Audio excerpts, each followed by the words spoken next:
All right, we're in it. We have 15 of the Sweet 16 set. We are waiting for the Ducks and the Wildcats to decide who will be the 16th team to punch their ticket to the Sweet 16.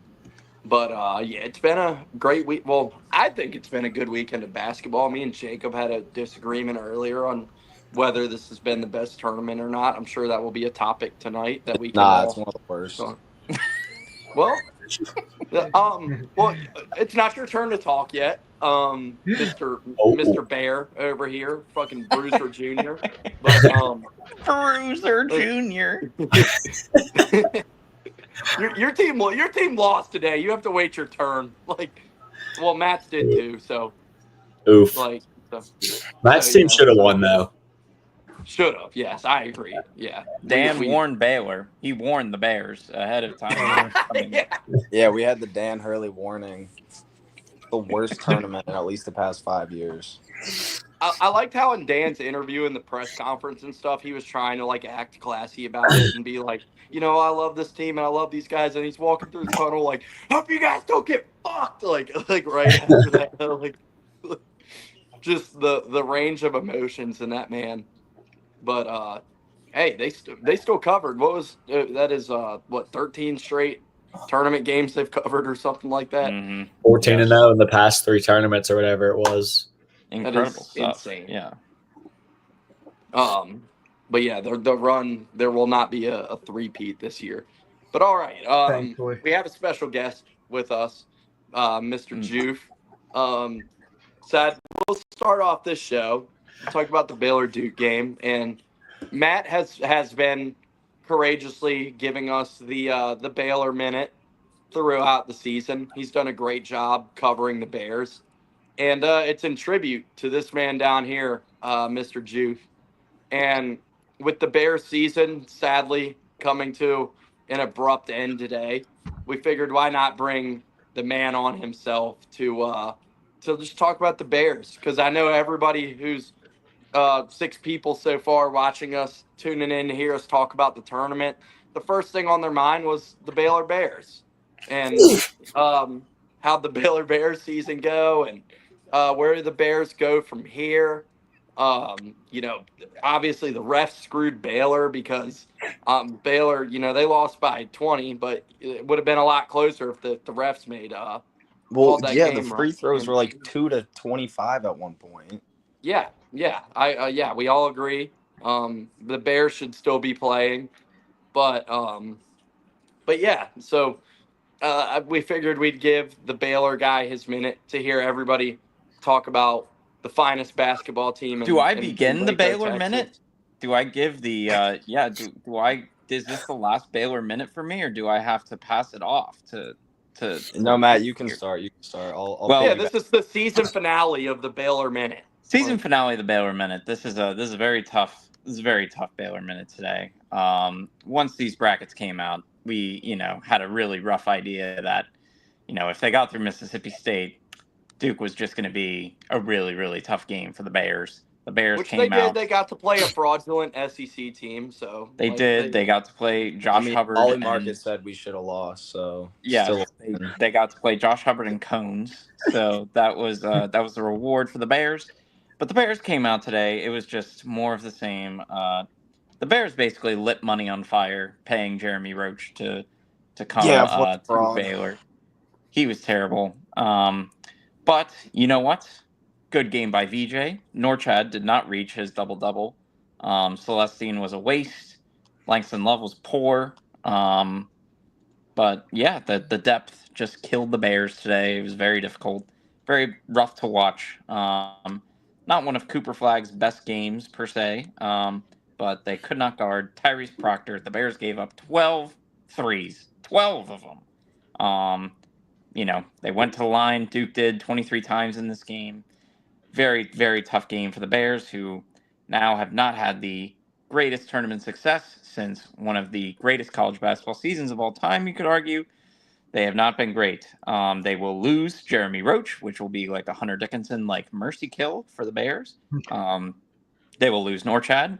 They will lose VJ Edgecombe. He will be one of the top 5 picks in the coming draft. They should return Robert Wright. He should be All-American potential. They should return Langston Love, who should be big-time potential for them as well for his last year. And Asamoah, the big, who is a very high recruit for them. So the Bears will be very productive in the portal. And I, have to turn the rest of this. I mean, we've been waiting all year really here for one of my best friends in the world, Juve here. Yes, he has endured. He really started getting into college basketball the year that the Bears just flattened everyone, including Gonzaga, which was a very rough time for me. One of the most dominant NCAA tournament runs of all time that Bears team had, and They dealt so with much some hope. raucous audiences in that Yes. tournament. Oh, yes. Yeah. But yes, I mean, the man just loves his school. He loves Baylor. He's a student at Baylor now. He's a regular at their games. So I have to turn this over to one of my best friends here.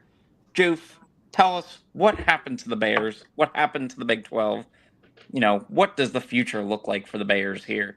Well, I think in terms of like the conference itself, the Big 12 is always the best when Kansas and Baylor are the two-headed goats at the top, and that didn't happen this year. Certainly. Adding Houston, I think you add the extra regular season losses or tougher matchups. So and then we also just dropped games early too. We started out with that horrible showing up game at Gonzaga. That was god awful. And Yes, they did get the Joe Few poster, but aside from that, lost by like 40. Other than that, we didn't have the huge center that we did last year with Emisi. He pretty much shut anything down. And you had Norchad, who tried to fill that role, being the bigger guy on the court, but he's just only 6'7". Yeah, he's like 6'7" or 6'8", something like that. Normad, if this is Tracy Wolfson talking, by the way. Yeah, that was just disgraceful. The commentating, how you can't pronounce. I mean, you have a national championship winning school, and you're messing up pronouncing their names on national TV, which was frustrating to deal with. But we just lost games like Gonzaga early, Tennessee, UConn. Our out of conference ranking was kind of shit because of that. And it's just Scott Drew had too much distraction in the offseason with Kentucky trying to poach him. So I feel with that, it's just a down year for us and the conference. But, we already have that transfer from Tennessee. He sits on the bench. He's been practicing with the team. So I feel he'll actually be able to, develop under Drew. I think he'll stay probably this year. Guaranteed. And then obviously next year maybe. And then I don't think Robert Wright's staying. I think Langston Love's hitting the portal. But I think we're Can I pretty much ask a real quick question? Yeah. So the third Big 12 team is about to punch their ticket to the Sweet 16. Are we sure it's a down year for the league, or is it just a down No, year? it's a down year because with the teams we have left, we have a Tech team that has the JT Toppin, McMillan. Fourth Big 12 team. I miscount. Yeah. I think Tech stands the chance to go the furthest. I like them against Arkansas. I think St. John's was fraudulent this year. Okay. And then, because Arkansas's path to the Sweet 16 was an off-year Kansas team where Bill Self lost his locker room. And then you have a St. John's team who played no one in the Big East to finish out the season. And so I'd like Tech against them. But, you can also argue the same thing with Tech's route. They played Wilmington and Drake. So they haven't had to play a real game this tournament either. So we'll see. What? Continue. I'll resurface. I like Houston to make the Final Four still, but I do still think Tech, because I think Maryland's knocking off Florida. I was unimpressed. Hey, I'm with you there. I think the Crab Five and Derek Queen are much better. So I think Tech will make the Final Four. I think Houston will probably make the Final Four. But I think Houston's going to get bounced by Duke. I don't think anyone's touching Duke at all this tournament. And the media and the NCAA and the refereeing, officiating is just giving Duke whatever they want. So I don't think any team, SEC, Big 12, is touching them at all. So, but I do think you're more likely to see a Big 12 team in the championship than an SEC team. Juve, That's are cool. there any fraudulent teams still playing in this tournament that we need to be aware of? Oh, For one? Michigan State. Michigan State should have lost to the Lobos tonight. I think they'll lose to Chris Beard's Ole Miss. Ole Miss is an SEC team. Well, I know, but Mm. I respect game when I see it. Chris Beard is leading a good squad there. Against North Carolina, they were shooting the lights out of the ball that first half. Obviously slowed down in the second half, but still got it done. And then they beat up on him. Ole Miss finished 8th in the SEC, by the way. Amazing. So, Juve, have you any other fraud teams? Continue, please. No, really, Michigan State's the only one left. Michigan too. Only That's it? Purdue. Maryland is Not Auburn. No, I think Auburn's overhyped. I wouldn't say they're fraudulent, but Would you say Purdue is fraudulent? No, that white boy that looks like a lumberjack can shoot the piss out of the ball. The Amish assassin. The Amish assassin, man. That is an all-time quote. Juve, Flip that. are you willing to? You have been very hard, and Travis gave you the highest compliment of all time, calling you a Skip Bayless level type troll. That's the highest compliment you can get of anyone there. So, are you willing to change your tune on the SEC being so overrated and overhyped and undeserving of 14 teams in the field? I think they have to win a national title to hold this. That they needed 14. They went 8-6 in the first round. You 7-1 in round 2. They're not gonna go. We'll see what they do in the Sweet 16. But you have, if you go middle of the road school. So you had, I think Baylor finished 5th or 6th in conference this year against Mississippi State, who was also a middle of the road SEC team. We beat them. Trying to think who else. You had Yale competitive with Texas A&M. So besides, and Yale did beat an SEC team last year in the tournament. They did. You had UConn. Dan Hurley just outcoached Oklahoma. I'm trying to think who else. He outcoached Tom Golden today. Mizzou got shit on by Drake, in my opinion. Even though Drake only won by I think 9 or 10. Drake looked like they controlled that game, in my opinion. I watched a little bit of it. I think Illinois should have beat Kentucky today. That was kind of bullshit that I think Kentucky got through, but I don't know. Yeah, Illinois had an off game for sure. I think if Illinois comes out and plays like they did against Xavier, they would have won that game, but they were definitely off. So we'll see. But I'm still riding that the SEC is not only now overhyped in football, but this magical football hype has made its way to basketball, and it's going to be the same thing. Really good regular season merchants, but can't win a national title. Juve Cannell over here. Yeah, sweet. So, Juve. I don't like that all the shit we've had to hear for this long, and we get this. William Luke, please speak. Yeah, you've been holding back for some time here. Yeah, I was just about to say, Juve, me and man, we've been going at it for the past 2 months. I need more. This is it? I need more, man. You're looking at Ole Miss, who's probably going to get bounced by Michigan. I think Michigan State's fraudulent, but Tom Izzo is a Hall of Fame level coach. So There's a big fucking elephant in the room, dude. You've been calling Auburn a fraud for 2 months. You're backing down from it now. They had the easiest path to the fucking Final Four I've ever seen. Shit, they're playing. What? They played Alabama State. There we go. They played Alabama State. Let's go. And barely. Creighton is not leading an at easy halftime. team. Alabama State, if they could make free throws, would have been leading at half. But they sold. I think Bruce Pearl cannot coach his locker room at all. That's embarrassing. If I was an Auburn booster, I would. Here we go. This is what I've been waiting on. And then you get Creighton, who only beat Louisville because they shot the lights out of the ball for that last 8-minute stretch of the first half. The whole game. Huh?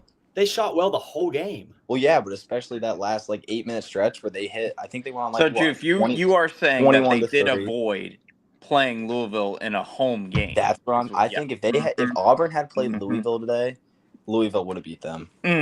Yeah. Chucky I mean, Louisville had the best transfer in the nation. I mean, and when you get a whole squad of old heads like Auburn, where the combined team age is only 1 year younger than the fucking Oklahoma City Okay, well, they Thunder. played Creighton, and Stephen Ashworth is married with a child. So. Stephen Ashford had his son in the crowd. But he is still younger than Still younger. The average pretty- teenage is what, 23, 24? I mean, you have a whole bunch of fifth years. So, I mean, we'll see. I'm going to push back on the Louisville thing because Creighton quite literally shot 44% from three, and we still beat them by double digits. I just fully disagree with that about the Louisville take. Fully disagree. I don't know. I didn't get to watch the full game, but I think that Creighton's just They're a good team to get to the second round every year, but if it's one conference or one league where Juve just hates as much as the SEC or thinks they suck, it is the Big East. He thinks the Big East. Been saying it all year. Been saying it all year. I wish we had John Fanta in here for this. John. The thing is, at least with the Big East, unlike the SEC, can walk the walk. You have Dan Hurley's UConn, who were back-to-back national champions. When was the last time Auburn won a national title? It was 2014 Kentucky, John Calipari. The last time Auburn won a national title? Or, I mean, the SEC, sorry. The SEC last won a national championship in 2012 with, that was Kentucky. That was Anthony Davis's year.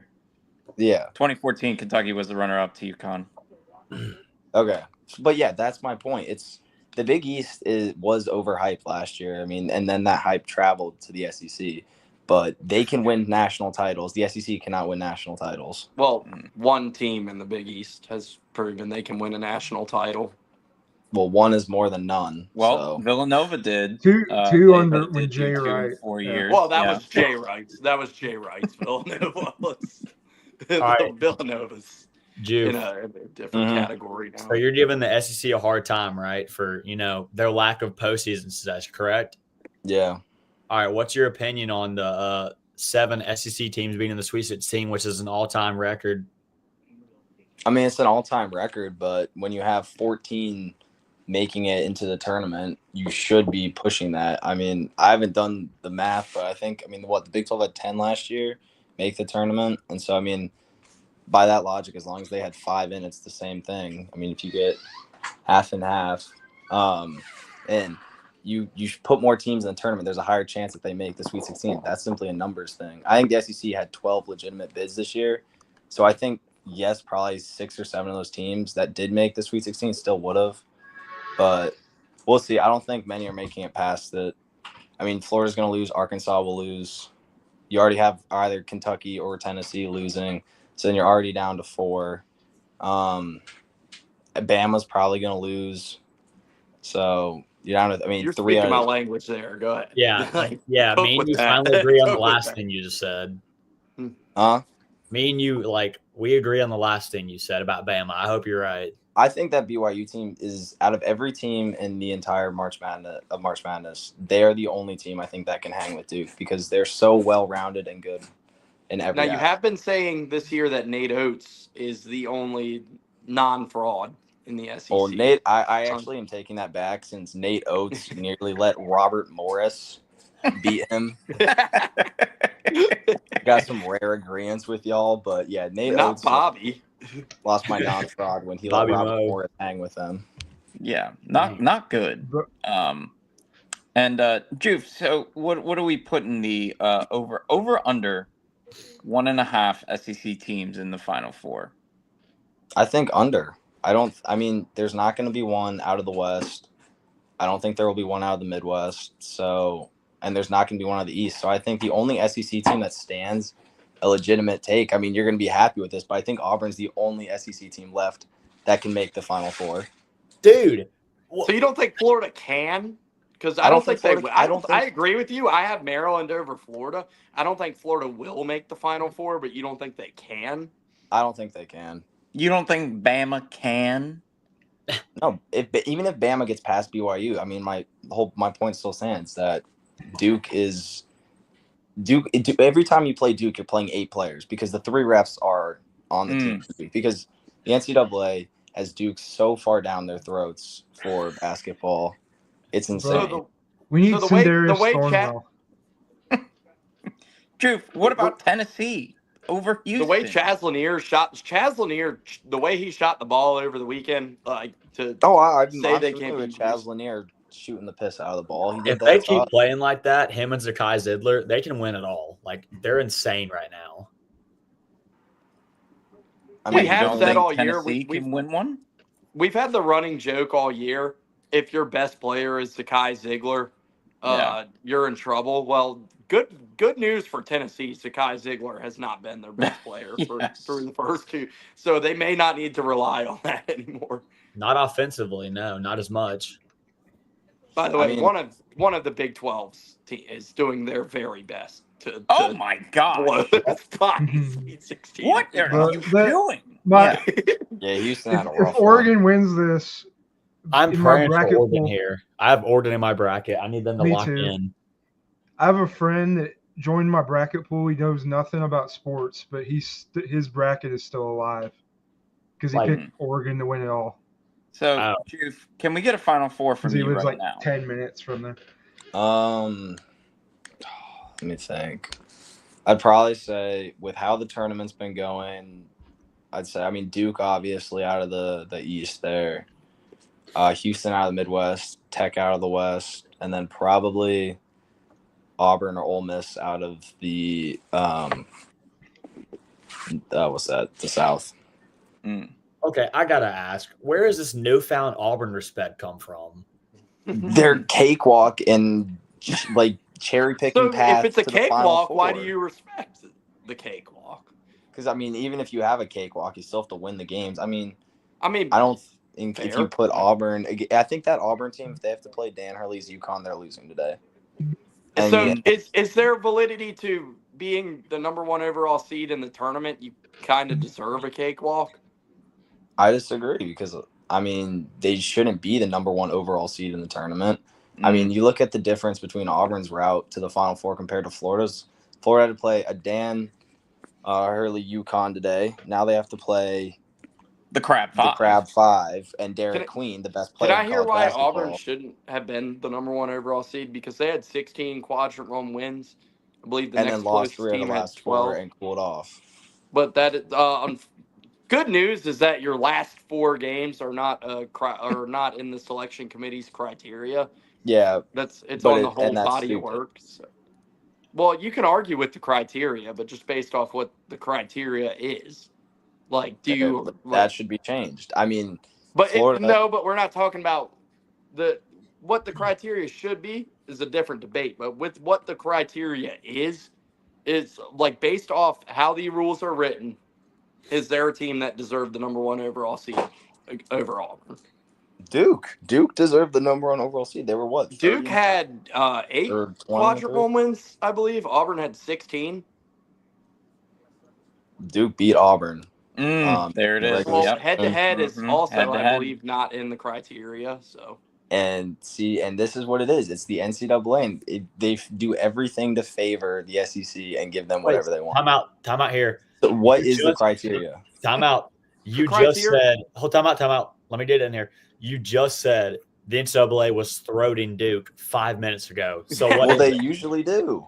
Okay, no, you got to pick one though. Is it the SEC or is it Duke? You got to pick one. You can't have both. It's both. It's got to be both. Wouldn't they love to give Duke that 1 seed then? The blue blood, the national probably the best program of all time. Yeah, I guess you could argue that, but with Cooper, got me there. But Auburn didn't really have anything. You win all those games, but you play an easy conference, and then come on, Duke or Auburn here easy for the conference. Auburn. You look at you played without your so-called best player. We just set the record for the most teams in the Sweet 16. What are we talking about? Janai missed 2 games games in the tournament. Janai missed 2 games, by the way. 2. And you won both of them. So if you can. So does that mean how good we are? So it's almost like they have a good team. Thank you. Or an easy conference. What does that have to do with the tournament? You're saying these quad 1 wins mean so much, but They do. they do. clearly don't because they let don't to UConn in Bubba. with one. Bubba don't care about your quad 1 wins. Or UNC got in with one quad 1 win. Touche. Or three. So did Xavier. But So Bubba do not care. touche.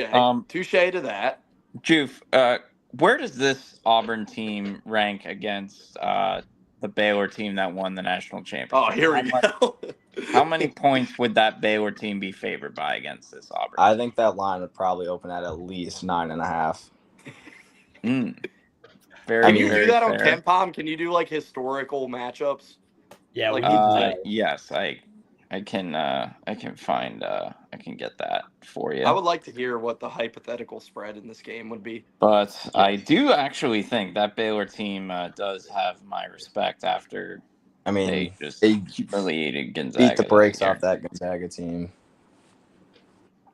Yes, that was like one of Scotcher's last good defensive teams. I will say, this was a down year for our team, but in terms of defense, this was easily our best defensive team in the past 3 years, I feel. I have a question. So I had a lot of eyes on Joe Bruin this weekend. They were playing in Lexington with UCLA. Joe Bruin versus Bruiser. How does that fight go? Because Joe Bruin seemed like a pretty tough motherfucker to deal with. I don't know. I think the University of California has the best bear. Aussie, yeah. Yes, the one who tortured LB when we were playing NCAA. Yes. Yeah, I think Oski's the best bear mascot. Don't worry.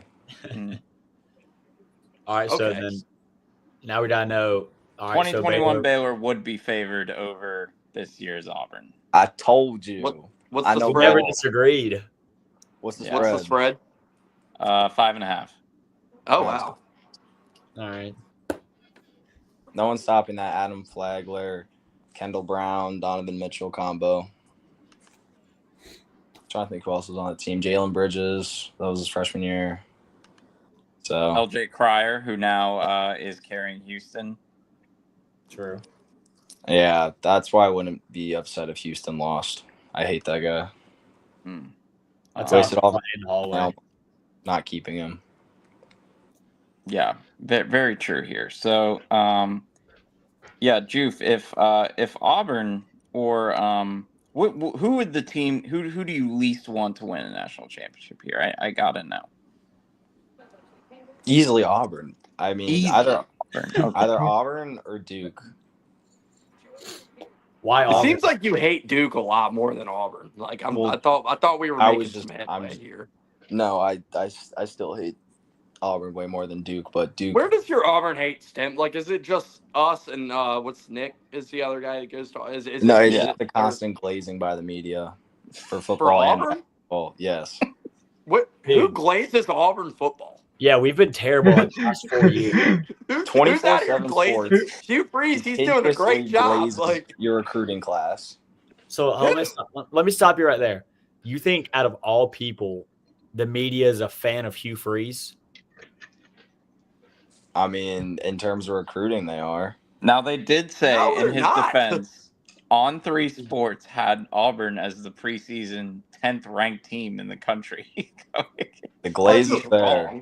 If we're talking about Auburn football, it's a completely different discussion. I don't think Auburn football sucks. I don't think anybody out here is glazing them. Oh, I know. I can't wait for that. Finish up class this fall on Friday, and then just go tailgate and then watch Walker White get to play the second half because we'll beat the brakes off. First half, Sawyer gets benched. You probably will. Serious question here, Joof. Yes. If Auburn beats Baylor in football, what's your instant reaction? I'll jump off the bridge outside of the stadium into the river. All right, you heard it here first. Now, do we have any thoughts on the Auburn-Baylor baseball game that took place a few weeks ago? Because that one did go Auburn's way. I don't really follow college baseball. It's out of my ball knowledge. Oh, okay. I've never been a baseball guy. No, he has not. He's a big Twins fan, but really doesn't care about anything. Who the fuck is a Twins fan?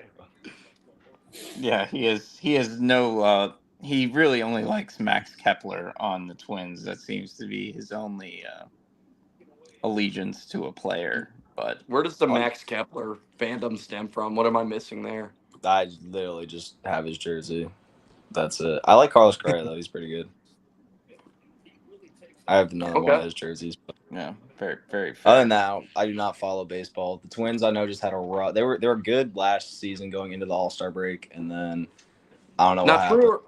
True or false? If Baylor baseball was a national champion contender, would you immediately become a seam head and just be like preaching to us about baseball every day? No, I despise baseball. I think it's a horrible sport. I think it's incredibly boring to watch. What about Auburn golf? They won the national championship, Juve. No Scotty Scheffler and University of Texas though. Very true here. I do know a little bit. Somebody on tour. So who's one of the PGA? Like one of the played golf at Auburn. Who? Who the fuck am I thinking of? I don't follow golf like that. I'm not sure who. I knew it's not Zach Thomas, is it? I did hear when my dad had golf on earlier, and I heard Roll Tide on there after Justin Thomas hit his shot. So, do know he went to Alabama. I don't know who that is either. Juve, another question. This is a very fun group for us because most people do not know this about Juve. Juve, obviously being a Baylor student, the other two schools he visited and considered going to were ironically Auburn and Purdue. Oh wow! That's really must be a pretty smart guy to be considering Purdue. I'd tip my hat to that. They don't let you in easily there. I never applied, but I probably would have gotten in. I went to a game at Mackey and everything. Yeah. I saw them play Iowa in 2021. They nearly blew like a 15-point lead. All right, Juve. So we got to know, if you didn't go to Baylor, what would it have been, Auburn or Purdue? Auburn. So why do you hate them then? So you hate Auburn so much, but you like no, it's literally that hat right there. Like it's the glazing in the media, and then obviously I love to troll. So you didn't go to school there because of the glazing in the media? Academically, it was inferior by a little bit. He's like, they talk about. He's like, I don't want to fucking hear about Gus Malzahn anymore. I'm not going there. You guys never should have fired him, in my opinion. False. But we beat him too, so. I'm not a Gus Malzahn defender, so you can have at it. I'm not an Auburn football anything defender. You can take all your Auburn football shots. Like, I am a defender, but I'm fully aware we suck right now. Yeah. That's and Juve also hates the Big Ten very much. I can tell.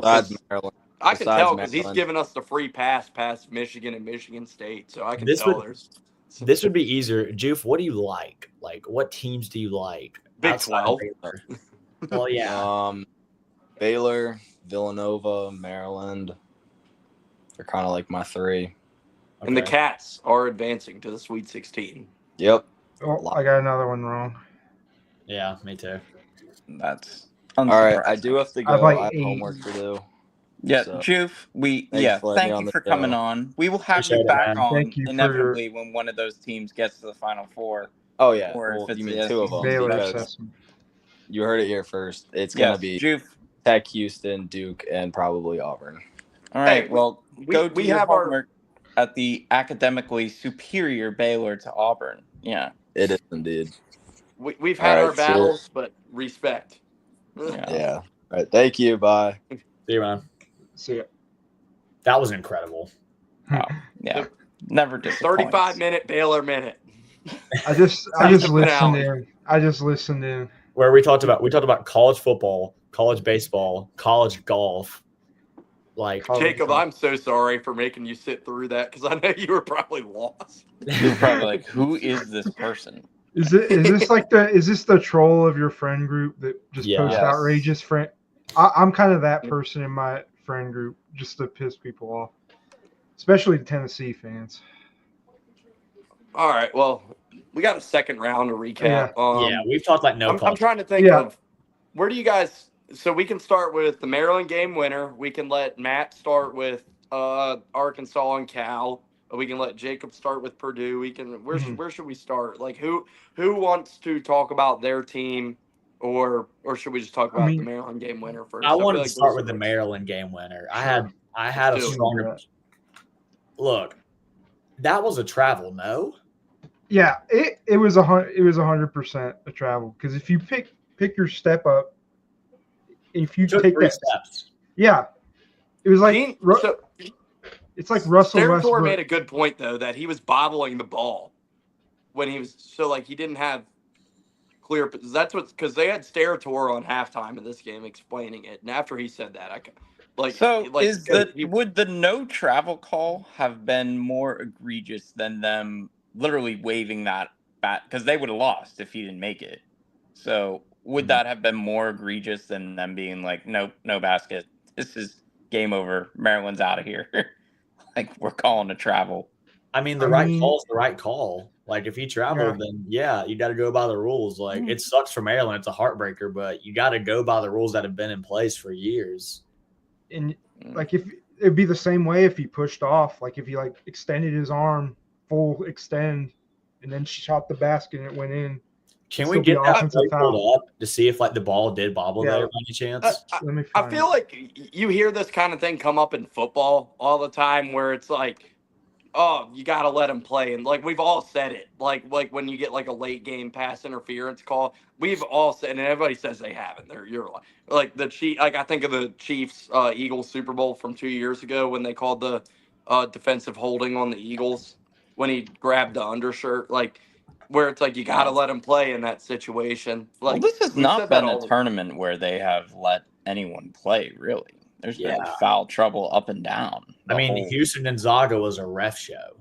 Yeah, but we all watch enough basketball though. Like you don't get you usually only see travels called if it's like a guy falling or if it's just absolutely egregious. Like refs consistently in college basketball, in the NBA, it's worse in college basketball, but in college basketball, like you don't get a travel call unless it's egregious. I mean, I guess I just feel for Colorado State because I feel like that it was obvious that it was a travel, is my point. Well, Jacob's pulling up the clip because Gene said he was bobbling it. Well, yeah, I want to see that, and then like if it seems like he's bobbling it, I'll eat crow. But does this have the close up in it too? Wait, let me see. Let's just play it. I'll see if it's the right. Please do not put it with the volume on because the call was horrible. Okay. Here's Colorado State hit that 3 shot. Yeah, that was insane. That was the correct shot, bro. I was at the gym and I about shouted. I was like, freaking. I was driving home from Travis's and like I was losing it. Look, 1, 2, 3. I didn't see a bobble. Well, we got to see the zoom in on the close up of the ball because that's the one they were showing at halftime here, and it did look pretty loose. Oh, here we go. 1, 2, 3. He had possession the entire time. First of all, and this is horribly defended by Colorado State. This is a mess. I don't know why you're not helping on Derek Queen, who's no idea. Top 10 leave your shooter and go help Ethan Morton cover the guy who's got like few inches and 80 pounds on him here. Yeah. Morton's a good defender, but he's not defending players that look like Shaq, you know? Sure. Yeah. And that sucks for Ethan Morton because that's, the end of his college career there, just having to be one-on-one with that guy. But, yeah, that's a tough one for Colorado State. Nick Clifford, basically got them there, but had, like, a pretty rough sequence of events before game-winning shot. But, yeah, it sucks. Colorado State did everything right, and they probably objectively had outplayed Maryland, and just Maryland 3-point shooting just kept them in that game. Maryland's done this all year. Like they win close games. They've been great in those games all year. And Colorado State went from in their tournament, like they shot like 12 threes and made 12 threes. And then in the second half today, they went 1 of 12 from three with the one shot being the potential game winner. Like, if they hit one more of those threes, this is not even a conversation. Well, and they were pretty fortunate for how this game was officiated. Maryland was only called for 7 fouls all game, and they only played their starting 5 basically played the entire game. So they were really fortunate for how that game was called. And I mean, when they play Florida, they're going to be up against it because they do not have the depth to compete with them there. See, this is not a dig at anybody here that thinks Maryland's going to win. I just don't think Florida has like the horses like on the bench to like match with Florida. Like, I don't think so either. I mean, Maryland does not have that. Maryland's not a deep team at all. Exactly. Like, Maryland's had an awesome run. Like, it's cool they're in the Sweet 16. Like, the Crab 5 and everything. But like, I know Florida played a close one today, but UConn still has that championship pedigree in defense. Like, but go ahead, Travis. I wanted to jump in on that because like people bring up like being a deep team a lot. Like, that doesn't really matter in March Madness because number one, they're coming off 4 days of rest now before that game, and when the TV timeouts are 5 minutes and the halftime's a half an hour, like the depth argument gets kind of nullified because you see. I mean, it mattered today though. It probably really mattered for Florida having that many guys. Yeah. Yes. I mean, they would have lost if they did not have as much front court depth as they did. They had Chinulu with 4 fouls, and it did not matter. Like, it did not change the game for them in any way. They were just like rolling on, like, who's next? Like, Condon's next, and like, they never run out of size. So I think Maryland's good enough. The Crab 5 is good enough to beat like most of the teams in the tournament. I just don't think one of those teams is Florida. Yeah, Florida. Maryland has the bigs to do what UConn did today, though. I'm saying depth-wise, though. After that 5, I think Queen. We're kind of getting into the theoretical preview. We'll get into it later, but I think Queen, like against Florida, he's going to get into foul trouble pretty early.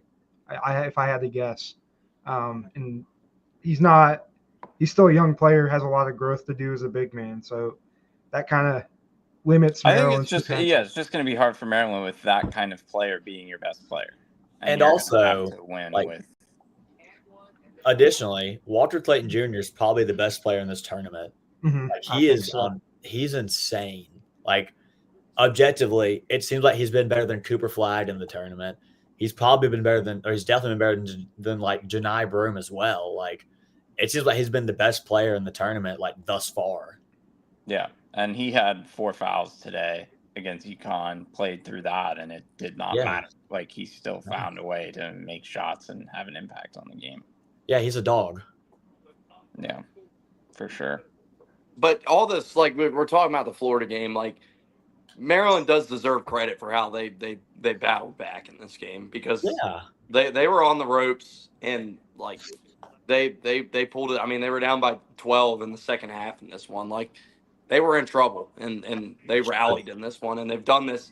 Maryland's been so good at this all year. Like, this team does not quit. Like, they were down by a lot. They were on the ropes, and they've come back. The biggest problem for them that they're going to run into is that this is not Grand Canyon or Colorado State they're running into now. So it's going to be a bit of they might be able to come back that way on Colorado State, but I think they're just up against it. I mean, Florida's -6.5 now. I probably would take Florida. I would lay the number with Florida probably, yeah. Because, like, let's say at half, right? Let's say they're down at 12 to Florida at half. And, like, I just don't see Florida going 1 of 12 from 3 in the second half. Yeah, I don't see that either. Themselves. Like, if I'm wrong, and like if we get past this game and we come back on the show and I'm wrong, I'll say, hey, I was wrong. Good job for Maryland. Like, they did what I didn't think they couldn't do. But I don't see Florida going 1 of 12 in the second half from 3. And if Florida has the lead, I feel like optimistic that they're going to hang on to it. Yeah, I just do not. Maryland does not have, to me, the profile of a team that's going to beat that. They're not Florida deep team, but I mean, Texas Tech could be a bigger challenge for them, but I do not know if it'll be Maryland. And then, Yeah, not to go too far down this rabbit hole, but I do have Texas Tech beating Florida in the Elite Eight. So yeah. I think Florida gets past it. But so if Derek Queen was white and European, he would be the number one pick of the draft. So. Derek Queen's he is a phenomenal player. He was going to go to Indiana and then, pulled the rug out on Indiana, changed up to Maryland. He's had. Did you see the Dockage tweet? The one, yeah. Dockage got freezing cold takes for that one. And can I read this on here, please? Oh, geez, please, yeah. I feel like this Dan Dockage of Outkick.com. Hashtag UBB caught a huge break in all caps with that Queen kid going to Maryland. How stupid are IU fans moaning over an entitled, overrated prep school player not coming? What WTF have these clowns ever at IU? Hashtag IUBB fanboy stupid has no floor. Well, then he could have just stopped at the first part, but yeah, that's all-time Dockage stuff there. But there have been concerns with Derek Queen for some time about his effort and his motor. He played on maybe the best high school starting five ever assembled at Montford. So yeah, it's just I'm impressed they've gone this far with him as their best player. But yeah, when they get hit in the mouth by that Florida team, and it's just gonna, it's hard to see them responding in a way that kind of like how UConn gave it to them today. That's just not Maryland style, really. They're not that physical of a team. And I think I do have. We're kind of getting into the Florida and UConn game, but Florida, they played bad and they still won. Walter Clayton Jr. had one of his worst games of the season, and he still won, and they still won. Yeah, UConn outplayed Florida in this game. UConn deserved to win this game. Yeah, it sucks. They, it was a tough one. Just not really much to say aside from that's kind of how it is when you run into the best team. And I think Walter Clayton was the reason they won. Yes. He was the reason that they were, they pulled away. Yeah, huge. Sure. Yeah, he's 5 for 8 from three, and just 3 of the threes he made just fade away from the same spot. What are we doing? It just should have been. It sucks. I kind of felt like if they just made anybody else beat them, they would be in really good shape. But yeah, they really shut down the Florida Bigs today, and that clearly was what they were trying to do. Yeah. And basically dared Walter Clayton to make these circus shots, and he did. So yeah. That's at that point you saw tip your hat. Yeah, that's kind of how it is, and you give him credit. It was an awesome basketball game.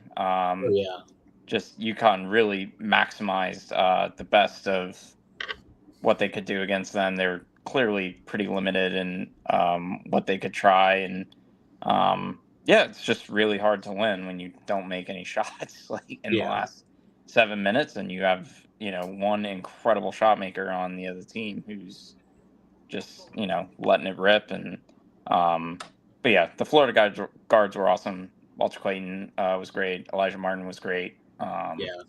Richard was really good. Got some huge offensive boards. So yeah, it was just a lot of UConn couldn't afford to make many mistakes, and they just were not great on the glass towards the end of that game, boxing out on free throws, some of the little stuff. But yeah, this is it sucks that UConn had to run into this team. I truly think they, if they were 7, they probably would still be playing, but this is the draw they had, and I think they gave Florida everything they had, and that's just a really, really good Florida team. There's just not much not much else you can really do there. But Matt, you alluded to UConn being a 7. Did you have anything to add about Bubba Cunningham? You had some choice words earlier in the group chat. I regret nothing. Yeah, I cannot believe just watching Gonzaga and UConn. I was like, what? How the fuck does this happen? Like, The- how does this happen? And you Go- hear Kelvin Sampson talk about it after, Houston beats him. He's like, yeah, this is a joke. And it's the same thing kind of in this. Like, no respect. Just throw them throw them on the 8 line here. And yeah, that's a sham. That like I would have bet a 401k that they would have beaten Michigan State today, but instead they, run into this Florida team, and that's how tournament works sometimes. But yeah, I this was is going to say, back. watching UCLA play in person kind of backs up what you're saying here, because my God, Yeah. that team is a fucking Yeah. brutal watch. But yeah, this is back-to-back UCLA is a- years that they've gotten, in my opinion, pretty screwed by the committee for their draw. Last year they had that gauntlet of a bracket, and that just kind of seemed like a slap in the face. And then this time around, it's the same kind of thing. So it was very frustrating, just very annoying to watch unfold in real time. And I do think they outplayed Florida. I do think Dan Hurley outcoached Todd Golden badly. I think every adjustment that they made, really, Florida didn't. They had Florida dead to rights, and then it just turned into a situation of Clayton's making shots that there's nothing you can really do. So, yeah, I was, disappointed, but all in all, UConn will be back. They'll reload. They have a really, really good recruiting class coming in. They have 3 top 30 recruits, along with what should be a pretty solid portal class. So, yeah, they'll be back here. They have the coach for it. They have, the environment for it. They've done it before. So, yeah, excited for next year for them. But yeah, this sucks. And credit to Florida. They're better than UConn. They're the better team. So. Yeah, and yeah, as we said, Walter Clayton, just not much to say. He's a machine, and very well, as William Luke said, might be the best player remaining in the NCAA tournament. No doubt. No doubt. Yeah, that was a great game, though. I mean, probably the best game of the weekend. Overall. Yeah, honestly, I think so too. Until the Maryland game. Yeah. Yeah, it was. It was. Yeah, that's how it was going to have to be if UConn was going to beat them, and it certainly hurt, and it hurt. Seeing Dan after the game, definitely in many tones, as we discussed before, different sides. Hope you don't get being fucked like we did. Yeah, being shown different sides there. So I get it. I get where he's coming from. The game was very, very physical in the first 30 minutes. And then after, once they got deeper into the second half, they kind of called it a little way tighter kind of. And I could see that being kind of an adjustment. But yeah, Florida's just better than there. And yeah, that's not really here to, complain about refs. They just got beat by the best team in the tournament. Well, where should we go next? I'd say, I guess we'll. What were you gonna say, Jacob? I was gonna say we could just go down the list on Saturday, and of course, the first game is my Purdue Boilermakers, so I think we'll start there next. The aura has run out. I was ready for McNeese to lose. Yeah, I was like, not a fan. Bro, the yellow. Nobody hates the characters of March more than Matt, because every March Matt's like, "Fuck this guy," like Doug Eater. Matt is like, "I hate this motherfucker." No, get him out of here. Yeah, I hated Matt, not him. a fan of the aura. Yeah, I was. Yeah, that's adorable. They got their win, and that's great. But once this guy's got NIL deals. How would you feel? This guy's apparently going to follow Will Wade to NC State, and he's getting NIL deals. How about we use that on players, maybe, instead of, like, He had the of Buffalo Wild managers? Wings boombox. Like, Yeah, like, before the game. maybe spend that money on basketball players instead of managers. But, yeah, Hey, please have your moment roasting McNeese. I might be I will. I might be in the minority here, but I like the guy. Like I'm on the opposite side of Matt here. I like the characters in March. Like the characters aren't bad. So, like, I'm a huge fan of Sister Jean. Yeah. That's how I view him. Jean, like yeah. similar, like kind of representative of his university. That's how I feel. Matt, not a Jack Golke fan, not a Doug Eater fan. No. I like Jack Golke. I don't like Doug Eater, but of course you don't. I wonder why. Well, Yeah. I just don't like how he looks. I don't like how he looks. I feel like it's more than that. But I respect the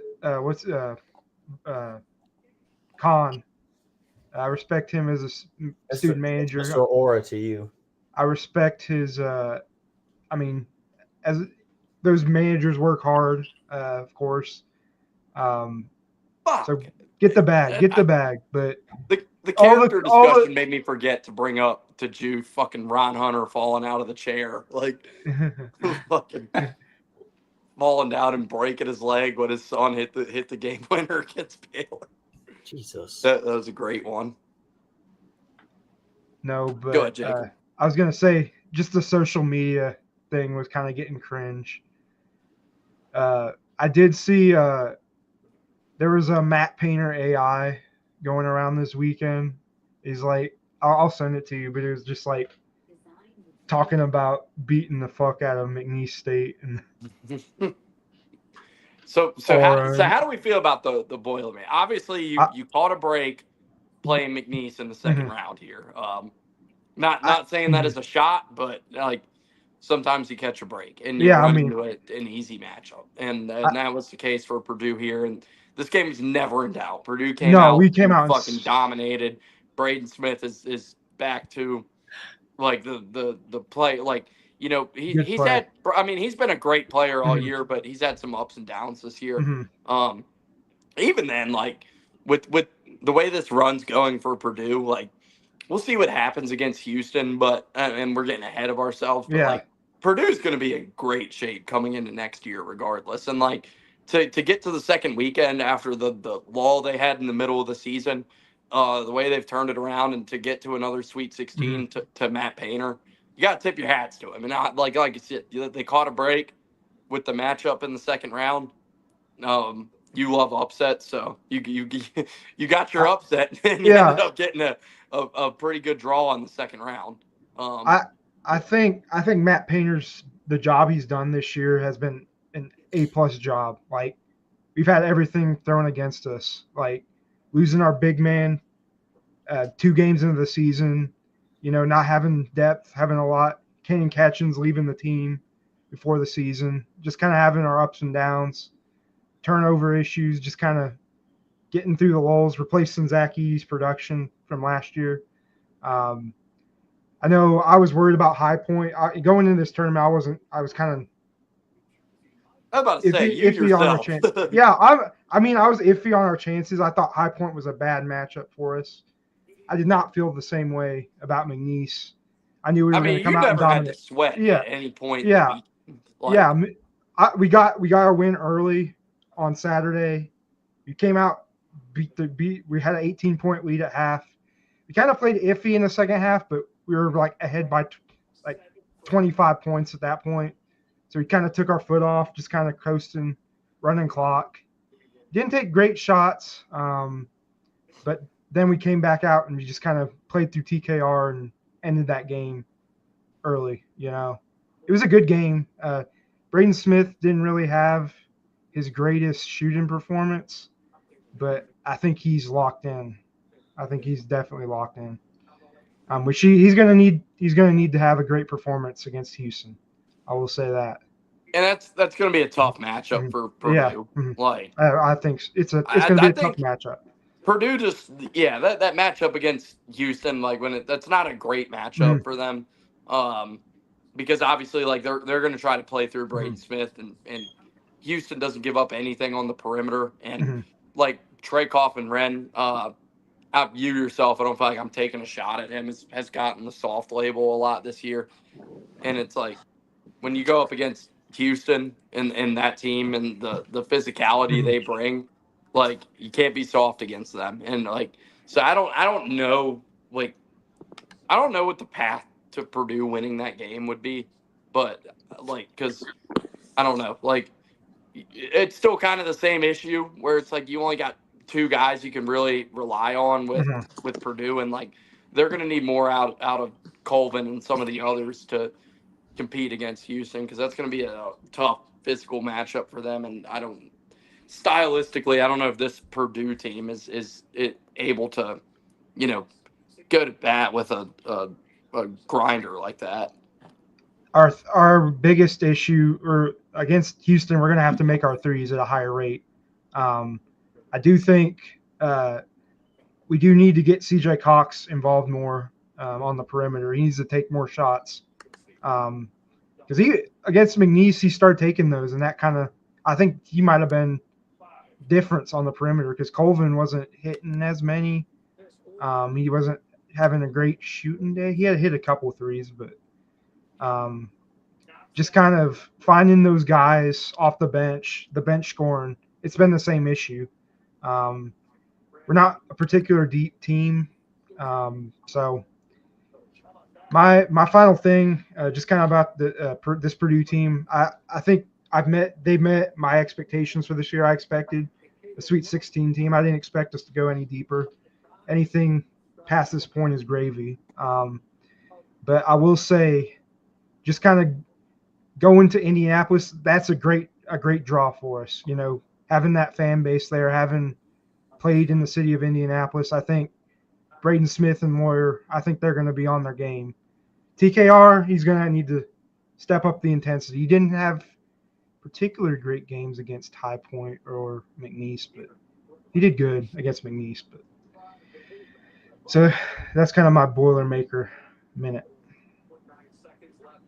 Yeah, they're going to need to defend the rim really well against Houston because TKR does not do that. He's not a good. That's our strength. Yeah, that's our issue. We haven't had a big man all year, so. Well, yeah, congrats to Purdue on advancing to another Sweet 16. Like I said, I mean, that's played early Thursday, like never in doubt, played early Saturday, never in doubt. Like you had a pretty stress-free path. Yeah, I just kind of sat back and watched all these games like, Purdue's in. I don't really care. Cannot relate. That's like the first time that's ever happened as a Purdue fan. Like we've always had a stress. Like always coming to a game, someone's hot or some random guy starts going off for no reason. All right. Next game of yesterday was the Arkansas St. John's game, so I'm sure Matt will have a field day with that. But yeah, the St. John's was just awful, and like RJ Lewis was terrible in this game. Yeah. Obviously, the story coming out of the game was Pitino benching RJ Lewis for the last 4.5 minutes of the game, which but I've been like, I was listening to one of the podcasts I listened to earlier, and I kind of agree with what they're saying about it, and it was Gary Parrish, and like to sum it up, and I agree with it. Like this is the best breakdown of that I've heard of, but. And obviously I'm in no position to question Rick Pitino, but as bad as RJ Lewis was, I understand, there's coachable moments and you want to send a message to your team at certain points and stuff, but like is the last 4.5 minutes of elimination of a round of 32 game in the NCAA tournament the moment to set an example and whatever to like, is that the moment to put your best player on the bench, no matter how bad he's been in that game, to not even have him on the floor down the stretch there?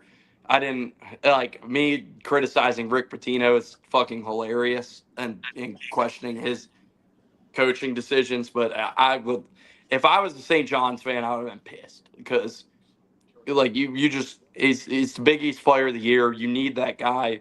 Even like I don't care if he was 0 for 50 in this game. Like he's been your best player all year. He's been your horse. He's the best player in the league you played in.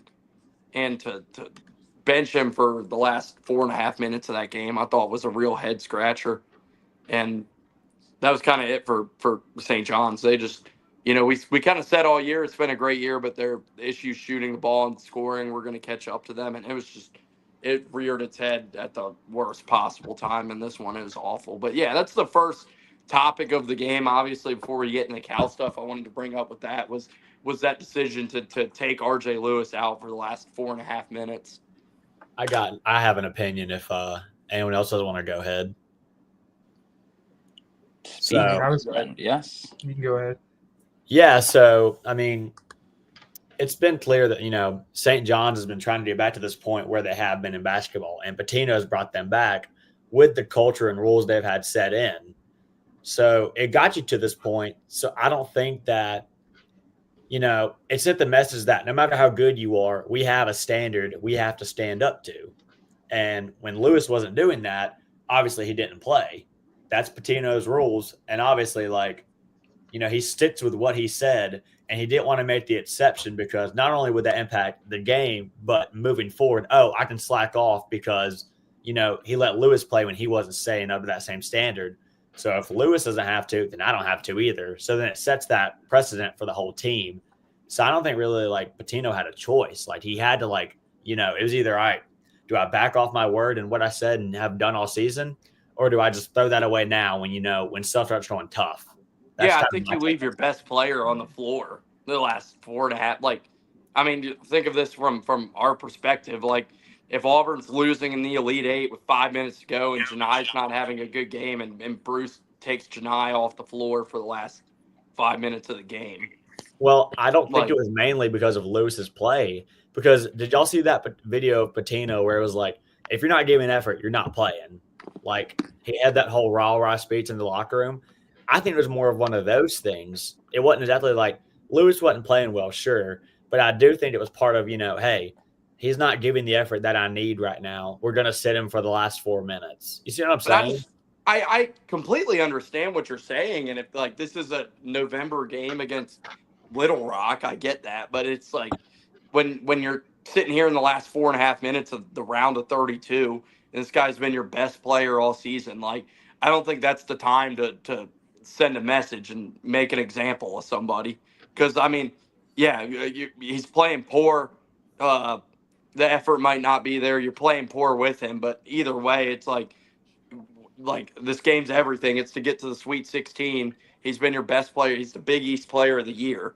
I can't comprehend in that situation, that being the moment. I'm gonna make an example out of this guy now in the last 4.5 minutes of a round of 32 NCAA. I'll just like I said, if it's my team and we're in the Elite Eight and Bruce takes I don't care what Janai's doing. If Bruce was to take Janai out of the last 5 minutes of a game in the Elite Eight and we lose, I'm gonna be pissed. Because I just don't think the NCAA tournament is the time to, send messages and make an example. Yeah, of the guy. I don't understand why he benched him for the final 2 minutes. Just play with the team you've got. If it was like a bench, someone on the end of the bench, I can get it. If they're taking dumb shots early in the shot clock. But this is literally your star player. Keep him in the game. We saw Nate Oates do this with Mark Sears earlier this year when Bama's playing LSU in January. And that's the time to do stuff like that. But it's I'll even if it's Bama again and Mark Sears has another game like he was having against LSU when that happened, I definitely don't think Oates would take Mark Sears out of an NCAA tournament game in that situation. I can say a situation when Carson Edwards was at Purdue, freaking Painter, earlier in the season, pull him out if he took a dumb shot, a couple dumb shots. In the middle of the NCAA tournament, you're not going to take Carson Edwards out. He had 42 points against Villanova. Not Villanova, but Virginia. But it's the same applies with RJ Lewis and Mark Sears and people like that. You can't take out star guard Um, with like 2 minutes left in the game. yeah, it's a tough discussion. I will defend Rick a bit on the decision. I think for one, I mean, I know some of you guys have been like, play with the team that got you. The team that got him there by that point was gone. Like, Kadari Richmond had fouled out of the game. It was a completely different team they had to deal with at that moment. RJ Lewis was not only, obviously, he's, had the 3 for 17 clip. He didn't have an assist, and he has the highest usage rate on that team by far. There's an element of, I think, a bit of like, well, I got to get mine. I'm going to go get my shots, and, because that's the only way. There was no intent to move the ball or run an offense or anything from him. He did not guard very well either. So yeah, this was one of the better games. Like some of these Arkansas guards were like they were really good. Like St. John's, and all the Patino teams pressed really well, and they could not generate turnovers on that Arkansas team because the Arkansas guards are so good, and they just, Lewis was not really like great defensively either. So did you catch that where Zuby Ejiofor grabbed him and was like talking like, that was just like, sorry to interrupt. I was just like adding that on what you were saying about it. But yeah, so all that combined, it's a really tough spot, I'm sure, for Rick Pitino to be in, where he's kind of up against it, where he's got to make a decision that, like, do you go down with your best guy and just be like, well, he got us here, and like, I know this isn't working, but like, I think there's a bit of the definition of insanity going on in that game with him, and like, okay, this has not worked for 30 minutes here, and we have got to go another direction. And they tried to like spray the ball around a little more. They got a few more open looks that I'm not sure they would have gotten otherwise. Davion Smith played a pretty good second half for them. One of their other guards kind of playing that Lewis role. But they got open looks. It just made none of them. That was really the story of the game. So it's a tough one.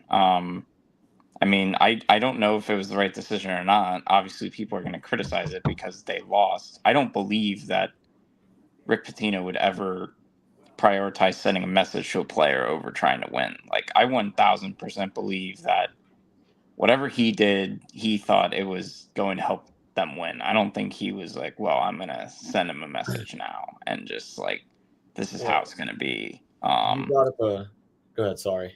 Yeah, but I think he was just really bad, and he genuinely thought that this is the best way forward. And for parts of the game, he was right. Like, for parts of the game, they did get open looks, and just they could not make literally anything. And that was kind of obviously the difference of the game. 2 of 22 on their threes. I mean, you're not going to win anything usually when you're hitting that fewer shots, 21 to 75 from the field. They made more free throws than they did shots.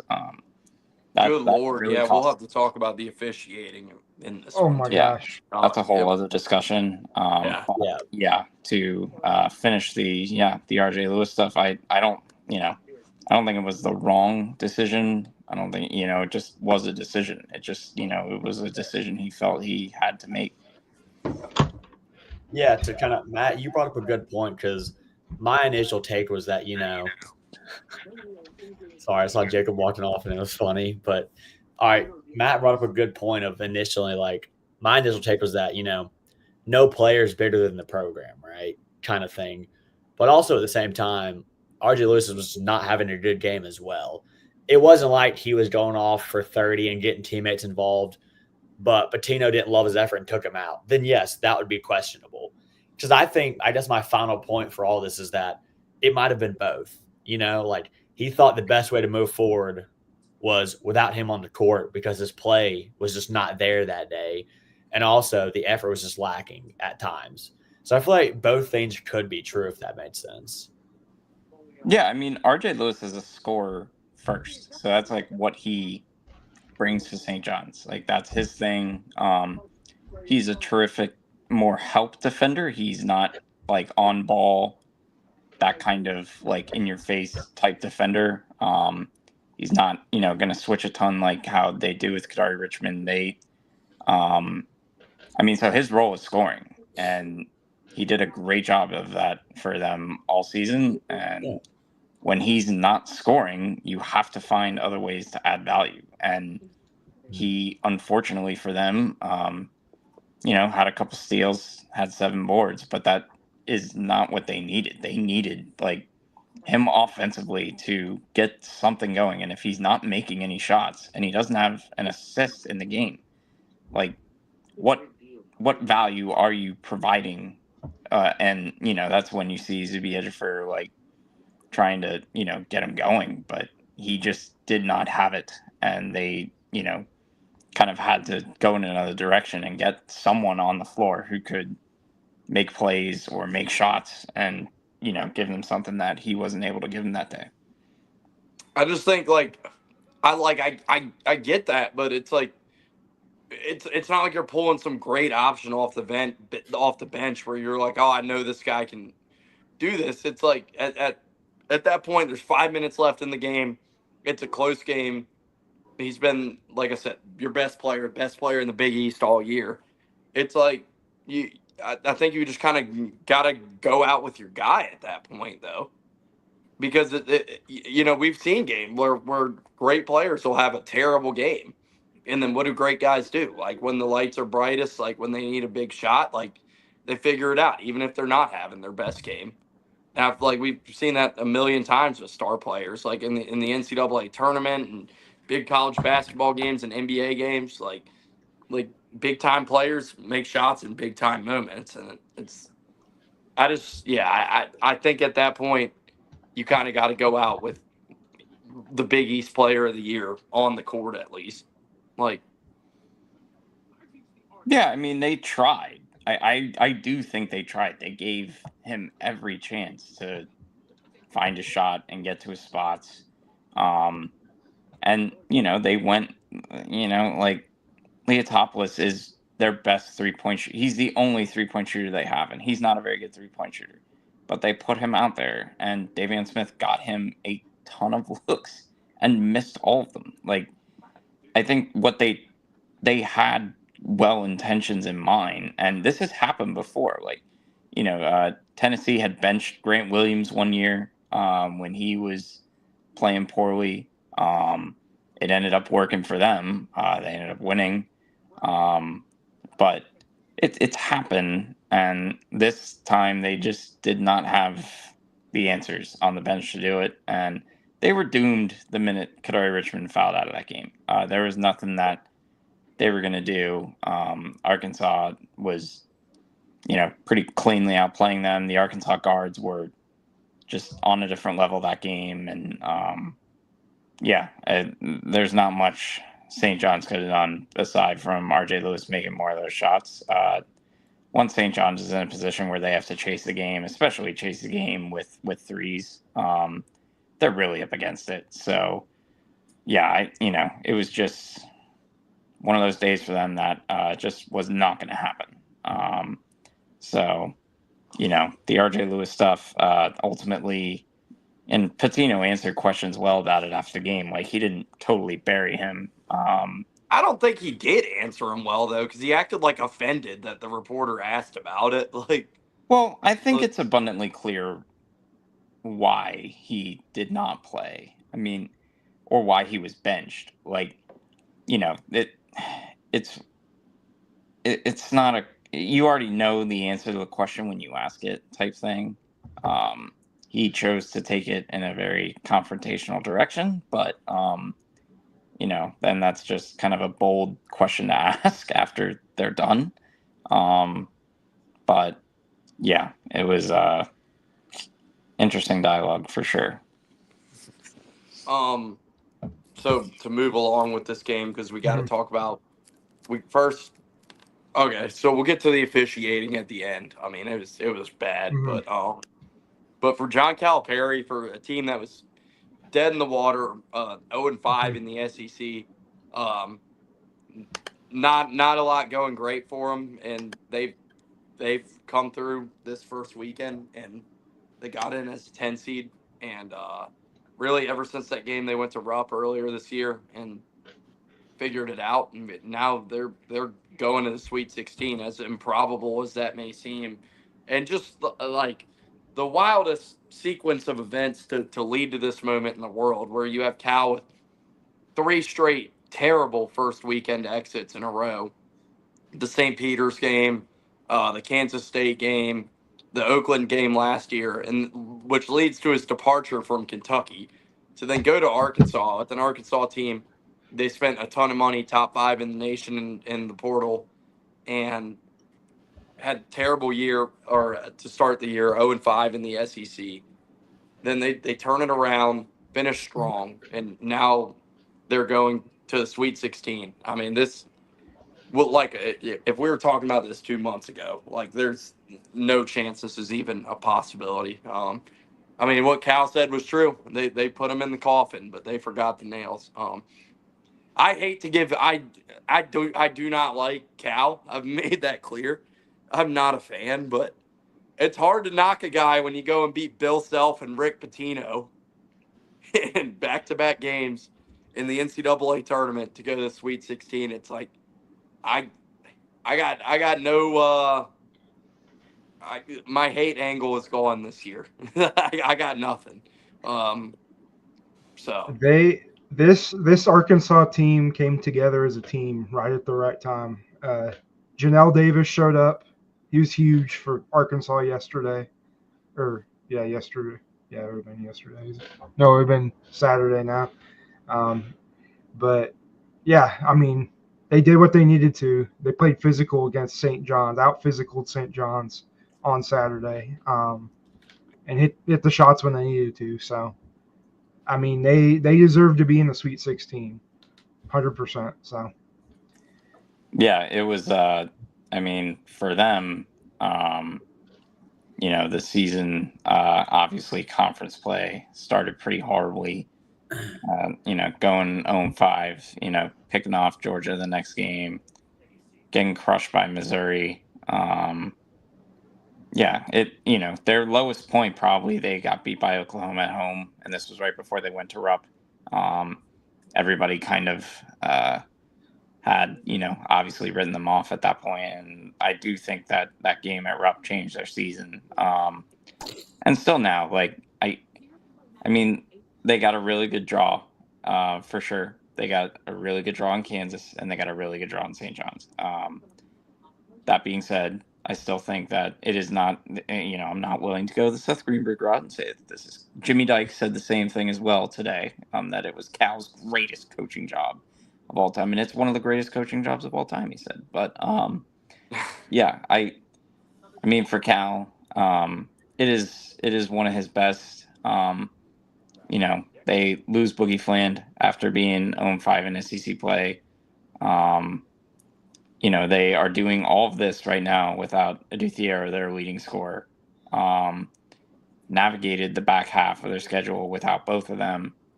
And now, Cal is he's made it to Sweet 16 with 4 different schools now. He's the first coach since Jim Larinaga in 2006, when George Mason made the Final Four, to beat 2 Hall of Fame coaches in the same tournament. So, yeah, this is one of his better jobs. Arkansas were the better team than St. John's. that is not true. What you just said. What? Bruce Pearl beat Bill Self and Roy Williams. Are you sure? Back to back? Positive. 2019, yeah. Oh, Round of 32, Sweet 16. Very interesting. I had bad facts. I'm not. I just couldn't let you get away with that one, Yeah. because I had to get that in there. But had bad facts, but yeah, it's his one of his better jobs, and yeah, hats off to Arkansas for where they are now. They do deserve to be where they are. So it's a cool story for sure. I do think that Cal at Arkansas is more fun to root for than Cal at Kentucky. And yeah, I do not think they will beat Texas Tech. But it's they do have a good matchup in front of them right now. So their guards are better than the Texas Tech guards, which was a huge deal for them against St. John's and a huge deal for them against Kansas. So if that trio of Boogie Fland, Davis, and DJ Wagner, if they're playing how they've been playing the last couple games, they have a chance. But yeah, we'll see. Not to predict too far ahead here, but I think the Arkansas fan base is satisfied with what they have now, and anything further is just icing on the cake for them.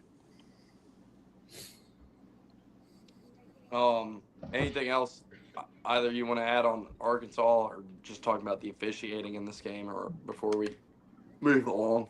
The officiating was horrid, Oh, just it was across so the board terrible. for both teams. Just I could not. That was one of the worst the officiating game took games forever, I've ever and seen. it was pretty bad. I don't understand. This happens often where they get into these tournament games and then it's just immediate foul trouble.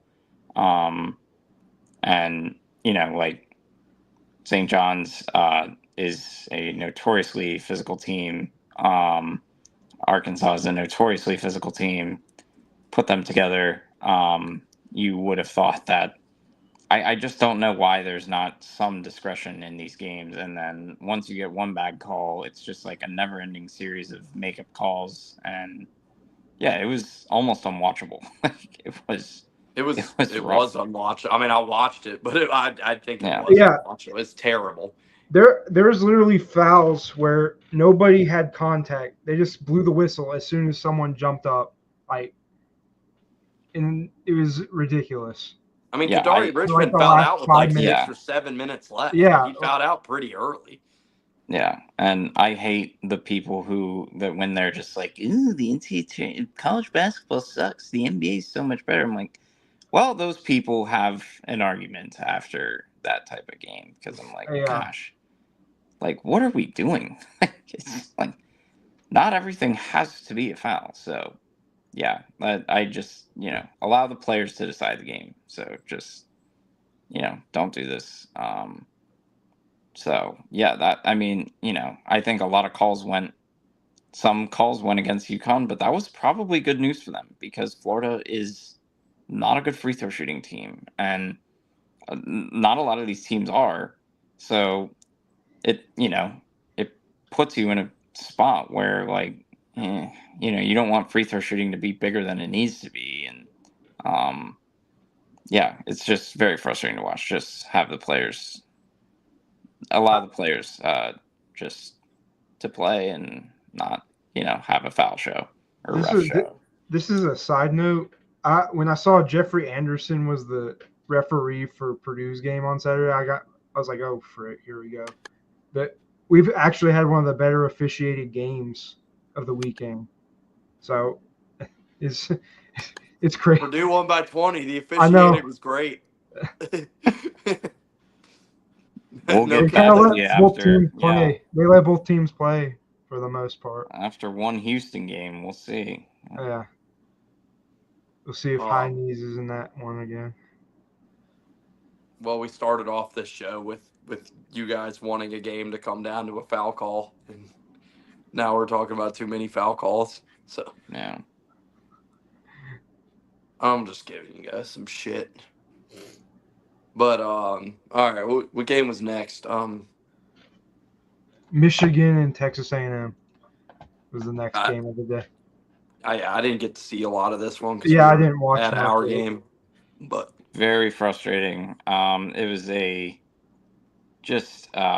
very annoying to watch for one. Michigan was out of their minds in the second half. Michigan had a 56-point second half. I do not have a good explanation for why they're still playing, but here they are. They just kind of appear. I mean, Yeah. Texas A&M just fell apart defensively because they were one of the better defensive teams in the SEC all year, and then they just got run for 90 points against Michigan. They did, and this was also a total ref show. It was horrible to watch. Michigan shot 36 free throws. It was a mess. Just 62 free throws between both teams. Wade Taylor is the ultimate hit or miss. You never know what you're going to get. Some days he'll fill it up and go for 30, and then other days he'll be 4-15 for 14 points. So that, unfortunately for him, he was 1 of 8 from 3, fouled out of the game.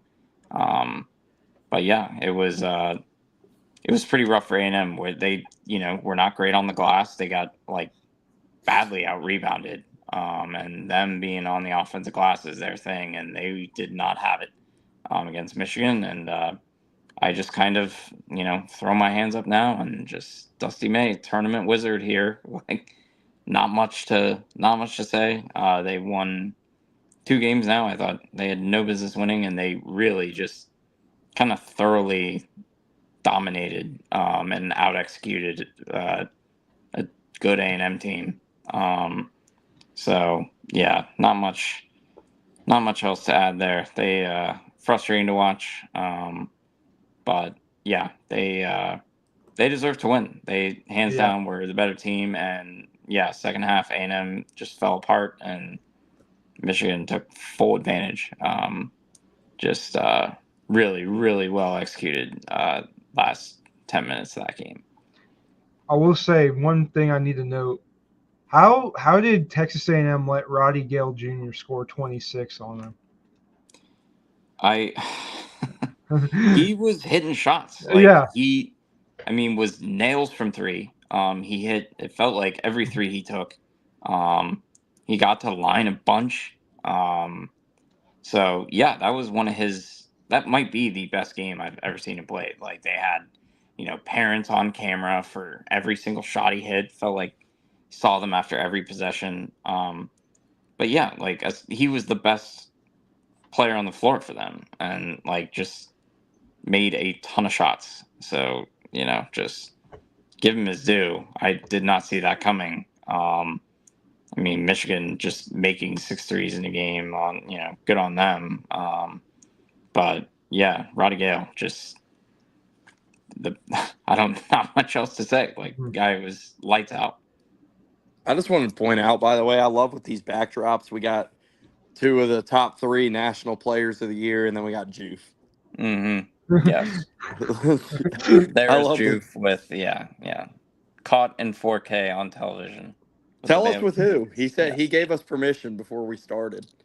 Yeah, that is the Baylor women's basketball coach's daughter that he's hanging out with here. So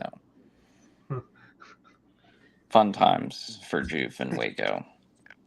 Hell yeah. All right, I guess Auburn Creighton's up next, isn't it? Yeah, I will let the people who were there tell us how that was. Well, it was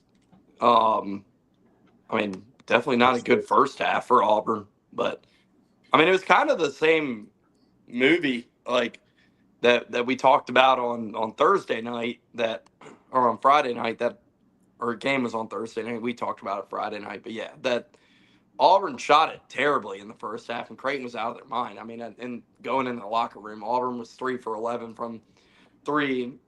Creighton was 9 of 14. My voice is going away for me at the worst time. But the Creighton was shooting it out of their minds, and Auburn couldn't make anything. But Auburn was forcing a lot of turnovers. They were out rebounding Creighton.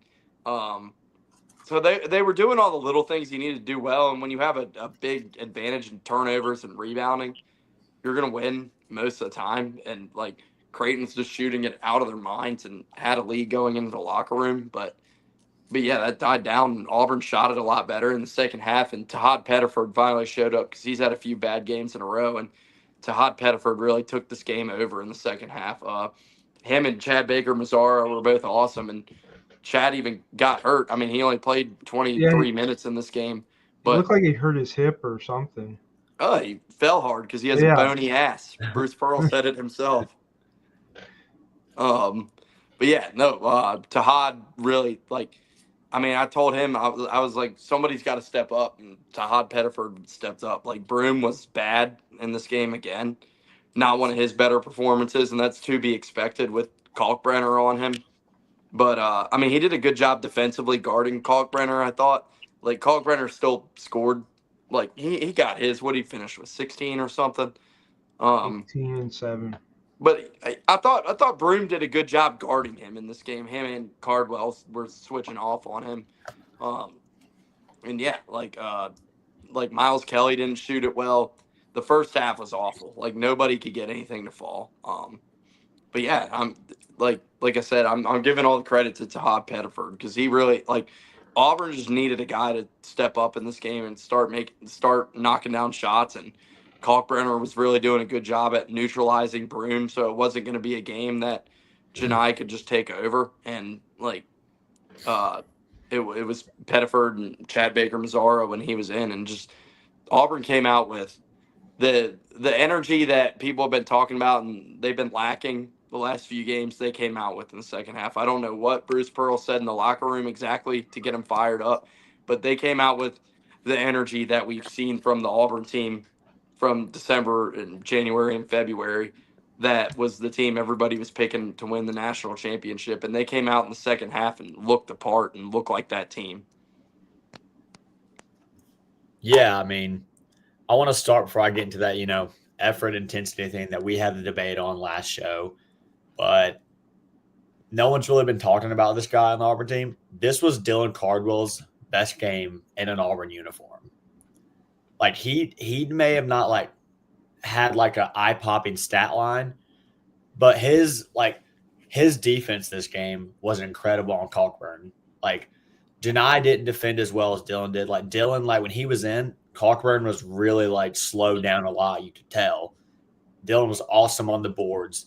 He blocked a couple of shots. Like I really feel this way. This was Dylan Cardwell's best game as an Auburn Tiger, like by far. Like he may have not led the way with points, assists, but he was the best player on the court for Auburn on Friday, or on Saturday.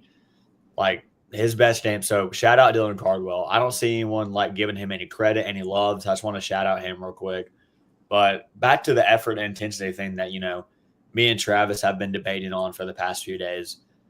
The second half effort intensity was what like I've been wanting to see for like a few, like this whole tournament now.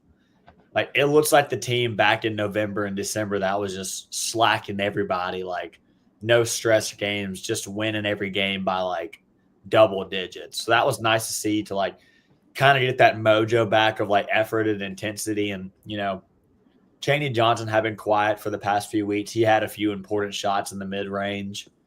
Denver Jones had a few big shots. Tahad was obviously the most productive offensive player in this game. He's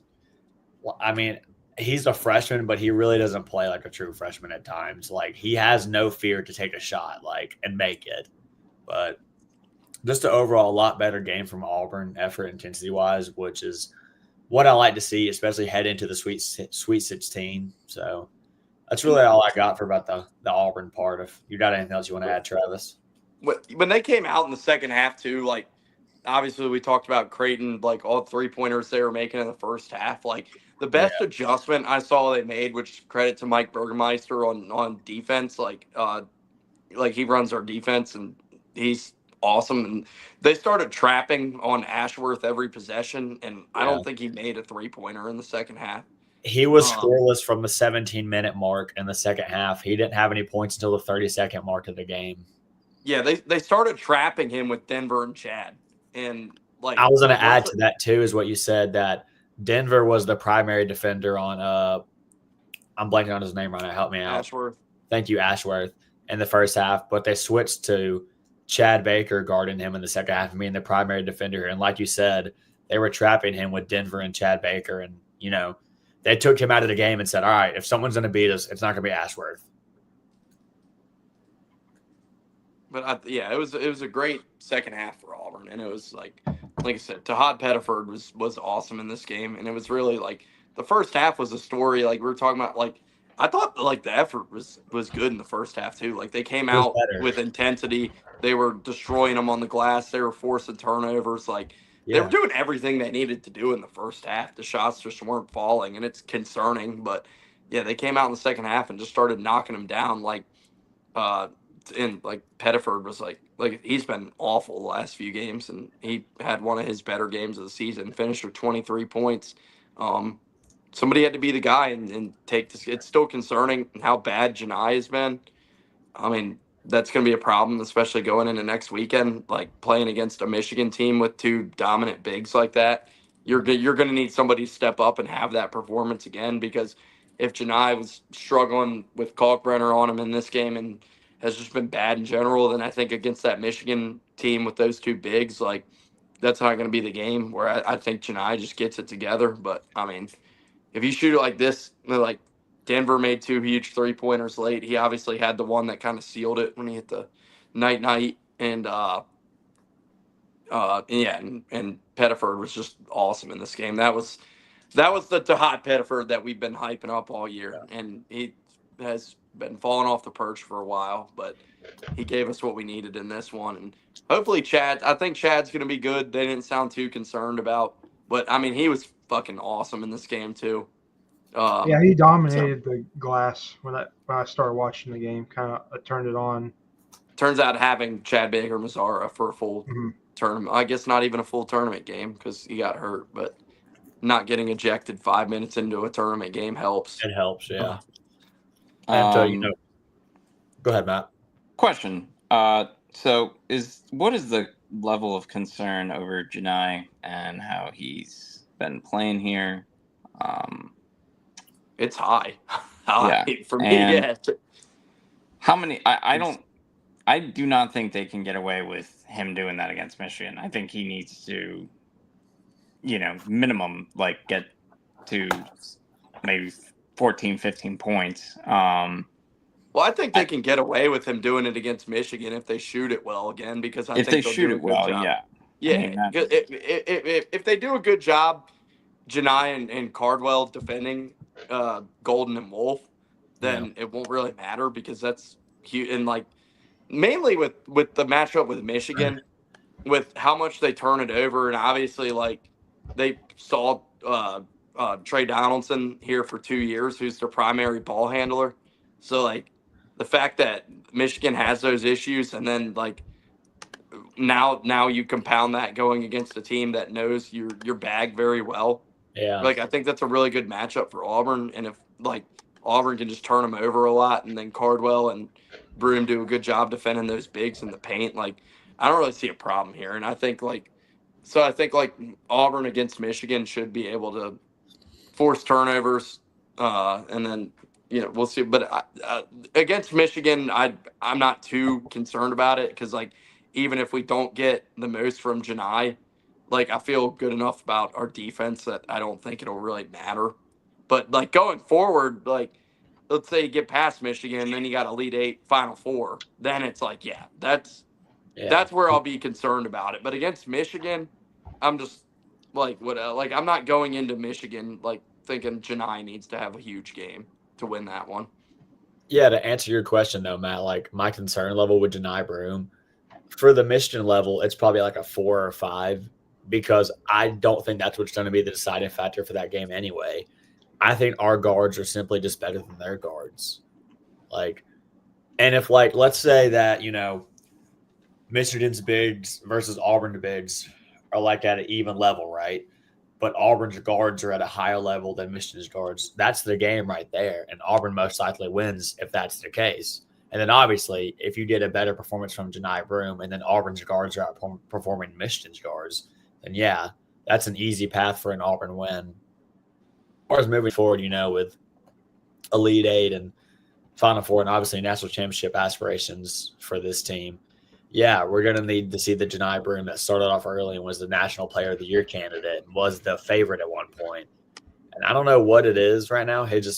His shot seems off, even in the paint. Like, he really hasn't done well from three either. I don't know what's going on. I don't know if he's still a little banged up, recovering from something that really hasn't been, let out to the media and the fan base. But he's does. missing bunnies. So, like, that's the problem. And he had like 4 or 5 of them in this game that he should have had that he's missing. Like, and that makes me better for sure. Like, but that makes me wonder though. Like, he hurt his shoulder, right?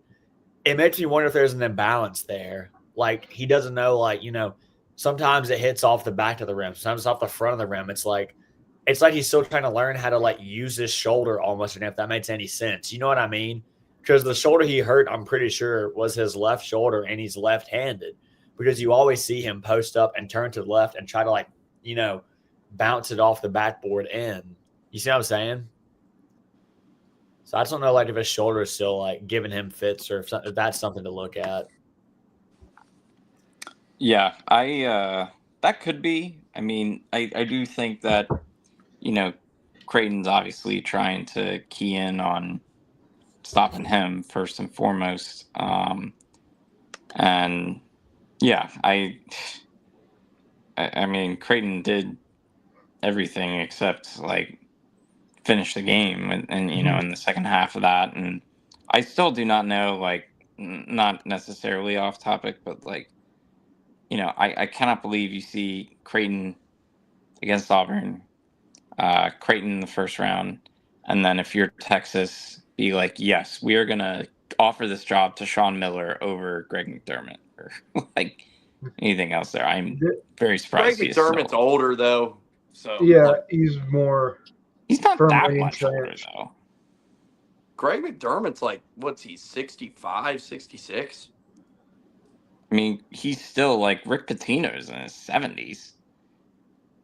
But that's the thing. And what's Sean Miller like? Is Sean Miller, he's in his 50s, right? Sean Miller's been coaching for years. I don't know how old Sean Miller is. He is 56. Okay, I thought he was a little younger than that. But, I mean, he's still in his coaching prime. I see what you're saying, but I think with McDermott's been there at Creighton forever. Like, he loves Creighton. I think it'd be hard to pry him away from there. Sean Miller is more of a agent for hire, which is the Texas mold of head coach. Evidently is, yeah. But I mean, Auburn did what they like. Ultimately, this game, like they did what they forced turnovers. They rebounded well. They hit the shots in the second half. Like it was a clean game. Like I don't like. You said that's the one thing I pushed back on. You're like Creighton did everything in this game. Like they turned it over a ton and got beat. They did not do well with that. Yeah. Second half especially. I think once it got to like 14, I kind of was like, yeah, this game Auburn's firmly entrenched. And William Luke, I sent a text and William Luke's like, no, don't say that. Yeah, we can't have the jinx going around here, man. It says 0-0-0 in the second half. We shall have no talk of Auburn winning until the game's over. Absolutely none, Jacob. Well, you guys, me and William Luke talked enough. Do you guys have anything else on this game from the non-biased Auburn perspective? I think this game went about how I expected it to. Creighton hangs around for a little bit. Auburn just kind of controls the pace, dominates the second half, gets a nice win. The final score looks nice, and just kind of moves on to the next round. I had Auburn in this game all the way, so. Yeah, 11 turnovers for Creighton, not good enough. It's kind of been what just their issue has fouled been a lot. Really out of character game for them, but Auburn forced them into it, and I don't think it's any surprise that they come away on top there. So, I do think that Michigan game will be closer from what it's Auburn's 7.5 now. So I would probably pick Michigan to cover that. But, all in all, not really surprised that they made quick work of Creighton there in the second half. Well, some of these next few, I know me and William Luke were obviously there in Lexington, so the next few you guys will probably have to carry because I won't have much to add on them other than looking at some box scores and some highlights and whatever live look-ins they were showing in the arena. Which, oh my god, dude, these fucking for people who are at the games, like you got, like we've all Oh been yeah. there, like they'll show like the live look-in for like 2 seconds, and then like we're going It's like down to the wire yeah. in the Gonzaga Houston game, and Tennessee's fucking pulverating UCLA, and then they like cut off of it, and it's like, okay, what the fuck, like, and it was whatever other game was going on at the end of the. No, it was that one, because or no, it might have been the BYU Wisconsin, whichever one. Like, they're showing the end of the game, and it's like down to the wire, and they stop fucking showing it because UCLA's coming out of the tunnel. I'm like, what are we fucking doing here? Like, we had to have that phone on, man. Had to have that YouTube TV pulled up on the phone. Yeah, I was like, oh shit, like trying to pull it back up real quick so I don't miss the end. Like, yeah, I didn't love that either for a second. Like, it is at one point, like it was like the last 5 minutes or whatever in like the Tennessee UCLA game, and like Tennessee was clearly like had it locked up. It was over, right? And that was like the very end of like the Gonzaga like Houston game, where like Gonzaga had like, you know, was really pushing Houston there and was down like 2 or 3 at that point, and they just were like, nope, that's done. We're done with that. Go back, put attention to the blowout. Yep, nope, we're done with that. And I'm just like, all right, sick. Like, yeah, take off the really good game that like matters for a lot of people's bracket and stuff, and then, you know, make us watch the blowout that's in front of us. That's cool. They would also do they would put up like the live look-in, and they'd have a box with the fucking game that's going on right in front of us. Yeah. It like split makes no like sense. the game we can't see. I'm like, who's in charge of this? Thank God Like, I know what's going on at Tennessee, UCLA. Thank God. There was one point they had 3 boxes, and they're 3 different size boxes. We had a women's game, we had the game that was going on in front of us, and then we have a tiny little box with Gonzaga Houston. I'm like, who the fuck is like making these decisions? Yeah, and then also at one point, the lights in the nosebleeds were just off. Just completely cut off. Like we were in the dark for like a good 10 minutes, Travis? Yeah, they did they did some shit with the lights like during TV timeout, and then like part of it had like a blue light at the bottom, and it's like they didn't have it fixed. And Auburn had like 2 whole offensive possessions with a fucking blue light like in their face, and they missed shots on both of them. So I was like, I'm pretty sure that didn't help them. What'd you say? That might be a Rupp Arena thing, because at Gamebridge, I don't remember anything like that. I do remember they just fucked up, because like then the whole upper section, the lights were off, and like you said, they didn't turn them back on for 10 minutes. At Gamebridge, the only thing like about the TV, like, or like the big jumbotron, I do remember they like cut to like Candace Parker and Kenny Smith saying some dumb shit in the middle of the. I think it might have been like a timeout or something when I went to the Indy Regional last year. Did you guys see that? Like they got the NBA guys doing those. Like they asked Charles Barkley about one of those games, and he was like, "I wasn't watching that." He's like, "I was watching Michigan State versus Bryant." Oh shit! All right, what games? I guess Gonzaga or Houston, BYU, Wisconsin. Those games, though, like I said, we were on and off watching them, so. I'll leave most of the talking for those. I guess we'll start before we get to the 2 that were kind of fun. The 2 cap or the close games of the night, nightcap, if you call them that. Texas Tech took care of business against Drake. Drake kept it close to like midway through the second half, and then Texas Tech kind of took over. Bennett Sturts played a good game. And now Ben McCollum's at Iowa. So disappointing. Yeah, we were talking about this earlier in the car, but the fact that the transfer portal opens tomorrow, like that's why they're making these coaching hires. Like they're not even out of the locker room yet and out of the tournament. And it is already being reported that, you know, he's getting starts to follow to Iowa. Is he bringing his whole D2 team to Iowa with him? The D2 guys are coming, and then he is flipping Northern Iowa's best player, best recruit, or something.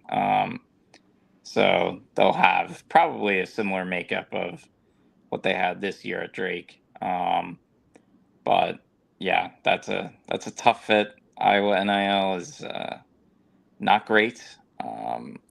They're one of the two schools in the Big Ten that either spends more or as many resources on wrestling as they do basketball. So yeah, it's. I hope he does well there. I think he's a really, really good coach. It will definitely be the opposite of offense that they've seen with Fran McCaffrey coaching. It'll look a lot more like Iowa football. Yeah, really. So, yeah, good hire by Iowa. But yeah, Drake just did not have the athletes to keep up with Texas Tech in that game. Yeah. Hey, real quick, while we're running, like, we'll throw out the Tennessee UCLA before you guys get to the good ones too, because that was fucking blowout. Mick Cronin was thinking about what he was going to say to the media with 15 minutes left in that game. So, well, I mean, we were talking about it. The fucking Mick Cronin fouling and fucking the end of that one drug on too, because they're getting beat by 15 and Cronin's fucking fouling and screaming at the refs and making subs and stuff, and they're down 15. I'm just like, Jesus Christ, like. Yeah. UCLA, their whole issue is they do not have consistent offense. Their leading score was like 12 or 13 points a game. Like, just no standout offense. They're just kind of that typical Mick Cronin team defense.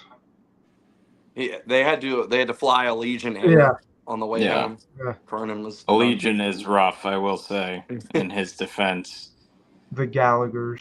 Yeah. All right. Well, yeah. You guys want to talk about the two good games for us? Yeah. We didn't get to see a lot of them. I know. I guess we'll start out with BYU Wisconsin. The end of that game was nuts. BYU controlled most of the game. Wisconsin could never mount a run until the very end of the game. And what an all-time choke by Wisconsin there at the end. Yeah, it could have been 37 worse. From Tanji. That shot was like that might have been the worst shot he could have taken. Like just a contested shot from like way outside the paint, Instead of the 3-point shooting in this game was for BYU was really fun. They were shooting lights out. Wisconsin was like clearly deciding once they were down in that game they were going to live and die by the threes. This one was very frustrating to me because I don't think this game should have been close. This game completely turned when Dawson Baker got the flagrant 2. I don't know if you guys saw the foul he was ejected on. But no, they were showing the replay for it and cut it off the jumbotron. That's another one. Yeah, I was trying to figure out what was going on there, and then boom. I didn't watch much of these late games because I was going to get something to eat, and then I watched the end of both of them before getting bored to death by UCLA Tennessee. But yeah, it was it was a terrible, in my opinion, flagrant 2 that they got him kicked out of the game on. Not a minute later, BYU's up 89-78 with 2:34 left in the game, and somehow they just allow Wisconsin to come back. BYU somehow hung on to win. They didn't score for the last minute 25. It was maybe arguably the best game of the tournament so far, just in terms of the shot making. BYU runs some really good stuff. I'm very high on Kevin Young, their head coach. I've mentioned on here many times.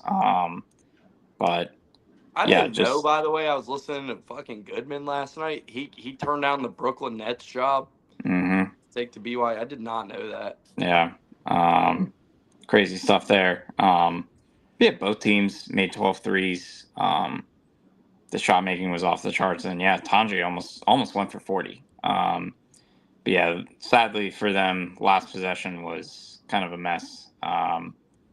Clearly was trying to draw contact because it was one of those halves where everything became foul, and Wisconsin is best free throw shooting team in the country, so that became a huge weapon for them.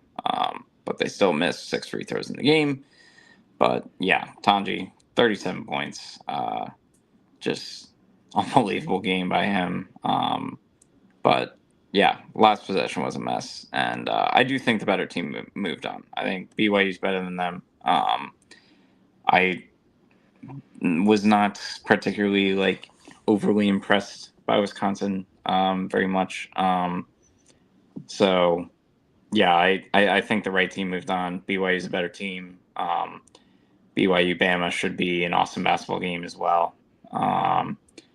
But yeah, Igor, Richie Saunders, they just carried it for BYU.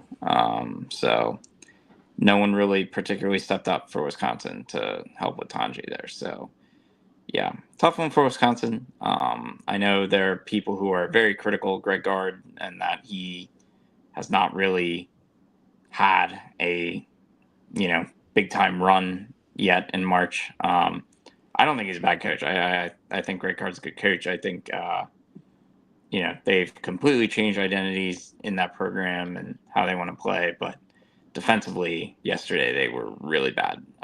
Just so many open looks for BYU in that game. So yeah, the right team won, and that'll be a really fun game, BYU and Bama. Yeah, I think I had Wisconsin in this game, but BYU, they just played a better game. Wisconsin, defensively, they just weren't there. I know the Greg Gard teams of the past, they just, I mean, they've been defensive powerhouses. This year, they were an offensive powerhouse, but they haven't put it all together quite yet. So we'll see how they do in the future. But props to BYU and Kevin Young on a good first year, great first year. Yeah, really, everybody wins there. With Kentucky's happy, BYU's happy, Arkansas's happy. Yeah. The Zaga Houston game, like I said, didn't get to see most of it. So it was a similar game to the BYU Wisconsin game. Houston kept Gonzaga at arm's length for most of the game. It seemed like Gonzaga could just never get a run going. They'd hit their shots, but Houston would answer. It was a huge game for LJ Cryer. He had 30 points, shot lights out. Gonzaga also mounted a run towards the end, and very much in a similar way to Wisconsin, just kind of never couldn't get there at the end, just ran out of steam, and just kind of took bad shots towards the end. But it was a good performance, good battle back. What's his name? Graham Ike. Ike, yeah, Graham Ike. I always forget how it was pronounced, but he had a great game for Gonzaga. Had 27 points. Ryan Nemhard had 10 and 11 assists, had double-double. Just kind of Houston starting fives is a powerhouse right now. Just physical guard play. Their bench, the only thing for Houston, their bench didn't score that much. But, I mean, when LJ Cryer goes for 30, you don't really need that. So. Yeah, they were this was another really good game. I think that was a good way of saying it, that Gonzaga just tried, but Houston just refused to allow them to go on a run until the very end of that game. Houston, again, just really, really disciplined defensively, really, really disciplined offensively. They do not take bad shots. Like, Houston possessions rarely, if ever, end in bad shots. Their threes are usually smart threes. They're usually taken by only the shooters on their team. They were 8 of 16 from 3. They were just clean 50%. They were almost 50% for the game. They defended really well, and Gonzaga is probably one of the only teams that can score on them in some of the ways they did. Ryan Nembhard just is maybe the best passing point guard in the country. They're not going to see anyone who can pass like him the rest of the way. The two-man game that he and Graham Ike play, that's they could not really stop it down the stretch. But all in all, Gonzaga just unfortunately did not get enough stops. And then they had a chance to tie the game. Battle just couldn't get off a shot at the very end there. That's where they trapped him in the corner. Yeah, he dribbled into the corner. He should have just stayed out. Yeah. Gonzaga just, they didn't have any timeouts, and Battle just dribbled right into their hands, and that was tough. I'm sure you'll see the Kelvin Sampson embrace with Battle on One Shining Moment, for sure. But yeah, this was Gonzaga. We've talked about the seeding job that they were given is a joke. They should never have been in that position to play Houston in the first place. Kelvin Sampson said as much, and yeah, it's the path is pretty clear. Seems like we are headed for Houston, Tennessee slogfest. Kentucky's already beat Tennessee twice this year, though. That is true. But I think that is at minimum. It's the path seems pretty clear for Houston right now and what they have to do. So they were better team against Gonzaga, well deserved. So now they own the nation's longest Sweet 16 streak. They got 60 straight years of it. Previously, Gonzaga had 9. So, yeah, well earned by Houston. Hated for Gonzaga. I had Gonzaga advancing. I was very high on them to do so. They just couldn't get enough stops and just, couldn't get off that last shot, which would have tied the game there. So, tough one, but... You had a lot of people advancing who haven't, Matt. Probably, yes. That doesn't to give you shit, man. You're keeping the basement warm in the pool. Oh, really? My Matt Hurt 9 is not doing its job. Yeah, unfortunately not. Yeah, I was like, I think I should have added like 4 or 5. Those are I'll have to go through, but regardless, yeah. My mom's beating you. Oh, tough scene. Just gotta give you a little bit of shit for that one, especially when I'm sitting at the top of the perch. Me and James are actually tied for first right now. James was in Raleigh today, by the way, for the Florida UConn and the Duke and Baylor games. Good on him. Let's see. All right, so Sunday, I guess we've already talked about quite a few of these games. I guess the first one we haven't talked about would be the Bama St. Mary's game, which this was just a shittier version of the UConn Florida game. I thought St. Mary's played well in this game.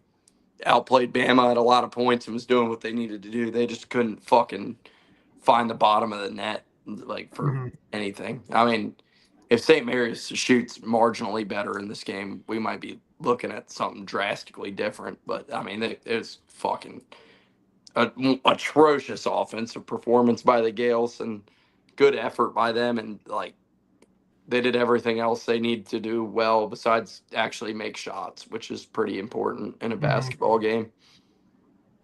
Yeah, they just kind of that's kind of what killed them. Ugh. That's their flaw as a team. Play great defense, just don't have the shooting. It's kind of what did St. John's in as well. I know Alabama. I think Alabama is a beatable team, but St. Mary's just didn't play the game today to beat Alabama. So that Bama BYU game will be an absolute track meet. Yeah, it'll be like 190. I don't know what type of game. I don't know off the top of my head what the highest scoring tournament game of all time is. Matt probably does. But it's probably Loyola Marymount. Trying to think. Loyola Marymount with a. They had one. Xavier and Kansas State played one in 2010. That was like 4 overtimes, I think. That was a crazy one. Those teams both got into triple digits, I think.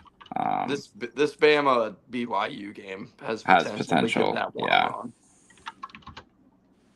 I mean, there will be no defense played No. there in that one. St. Mary's is very tough to watch. Admittedly, I do not watch much St. Mary's besides when they play like San Francisco and Gonzaga because they don't play anyone out of conference. They're out of conference schedule every year is a joke. But yeah, Marcianis was not good.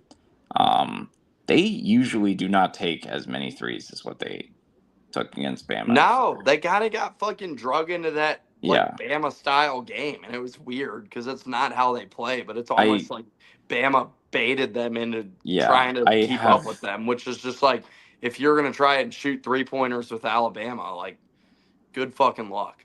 Yeah, I had no idea what the mindset was going into that one.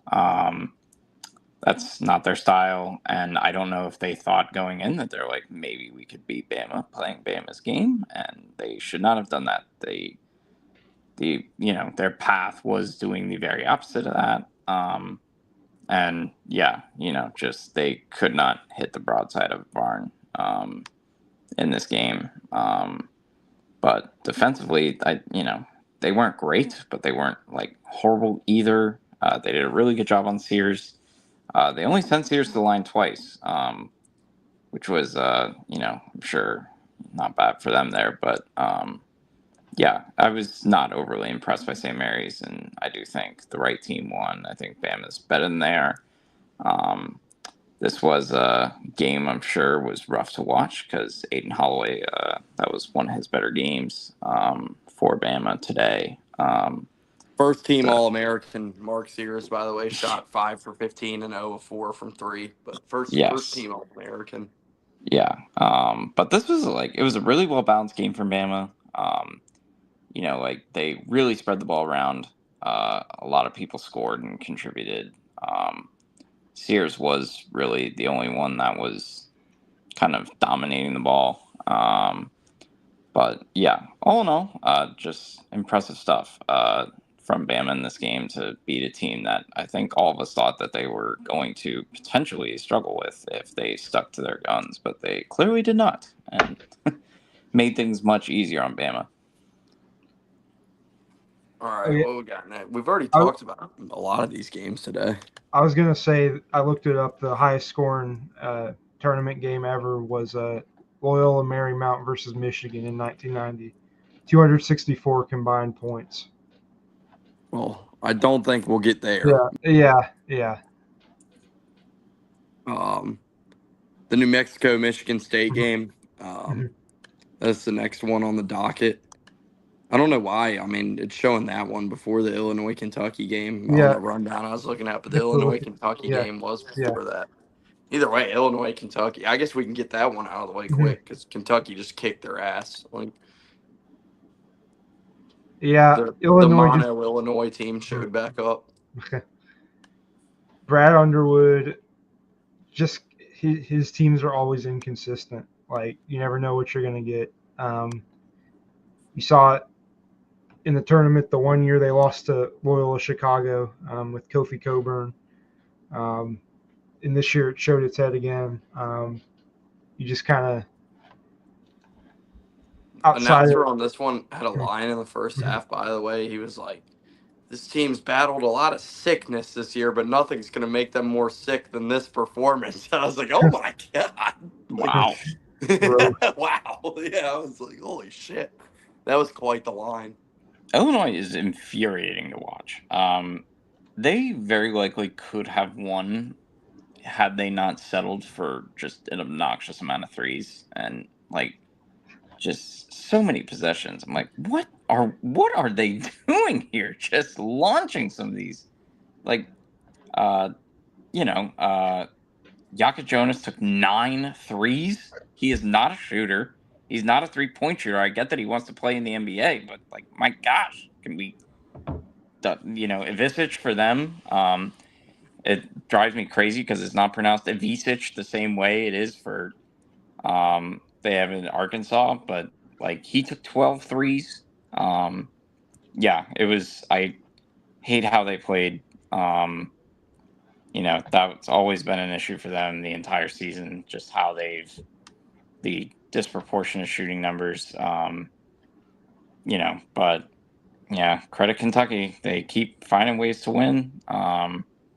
They're seemingly getting the best out of like Kobe Bryant and Owe and Amari Williams. And yeah, going into playing Tennessee, who they've already beaten twice. I would be very surprised if they beat them 3 times. But we'll see. But yeah, I picked Illinois in going into this game to beat Kentucky, but yeah, they just could not help themselves with the amount of threes they took in this game.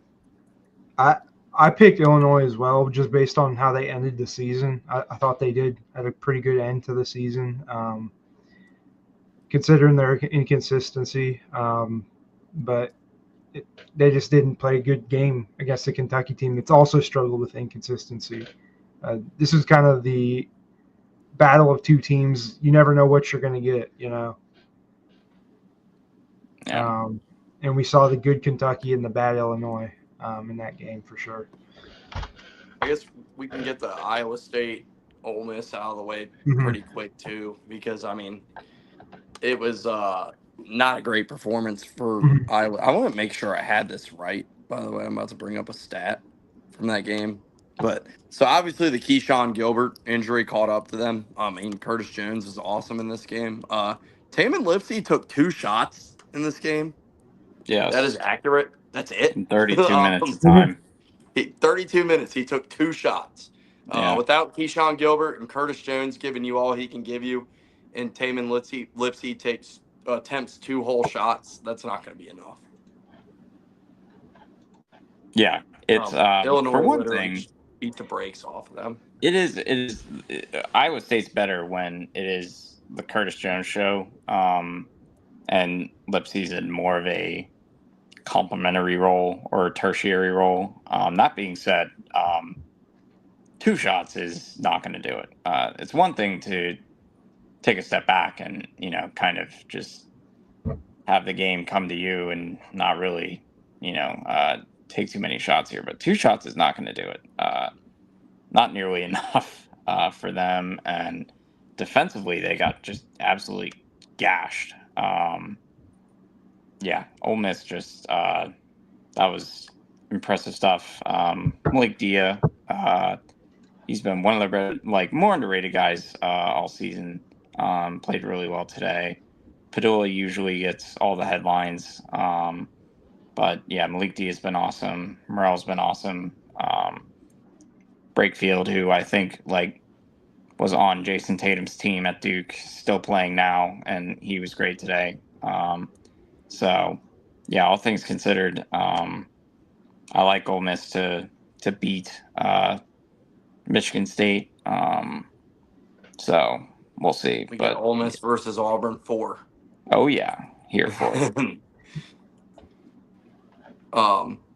Yeah, that was a beatdown. The Gilbert injury definitely was, you figured at some point it was going to rear its head, and it obviously did here because Iowa State just did not have enough, and Ole Miss has been very impressive in their first 2 games of this tournament. And Michigan State plays like they did today again, and Jace Richardson doesn't score until there's 49 seconds left in the game. Ole Miss is going to have their way in that one. I had Ole Miss. Coming out of this sort of section right here of the bracket.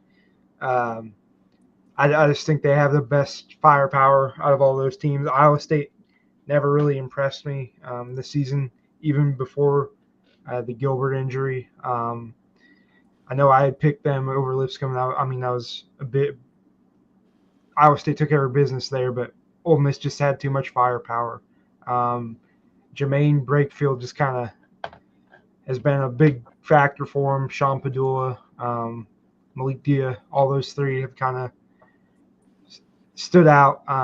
Ole Miss is a good team. Chris Beard always has good physical teams that can score at multiple positions. So we'll see how they do against Michigan State. It'll be a close one either way. So Michigan we'll State favored by 2.5 Mhm. over Ole Miss. Mm-hmm.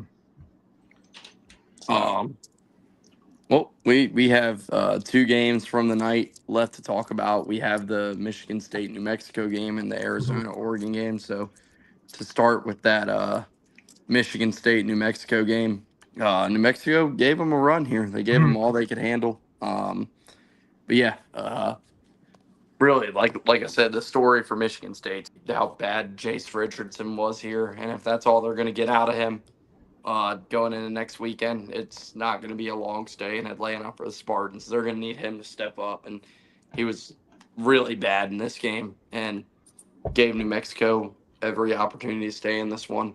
Obviously, the run is over for one Nelly Jr. Joseph. Mm-hmm.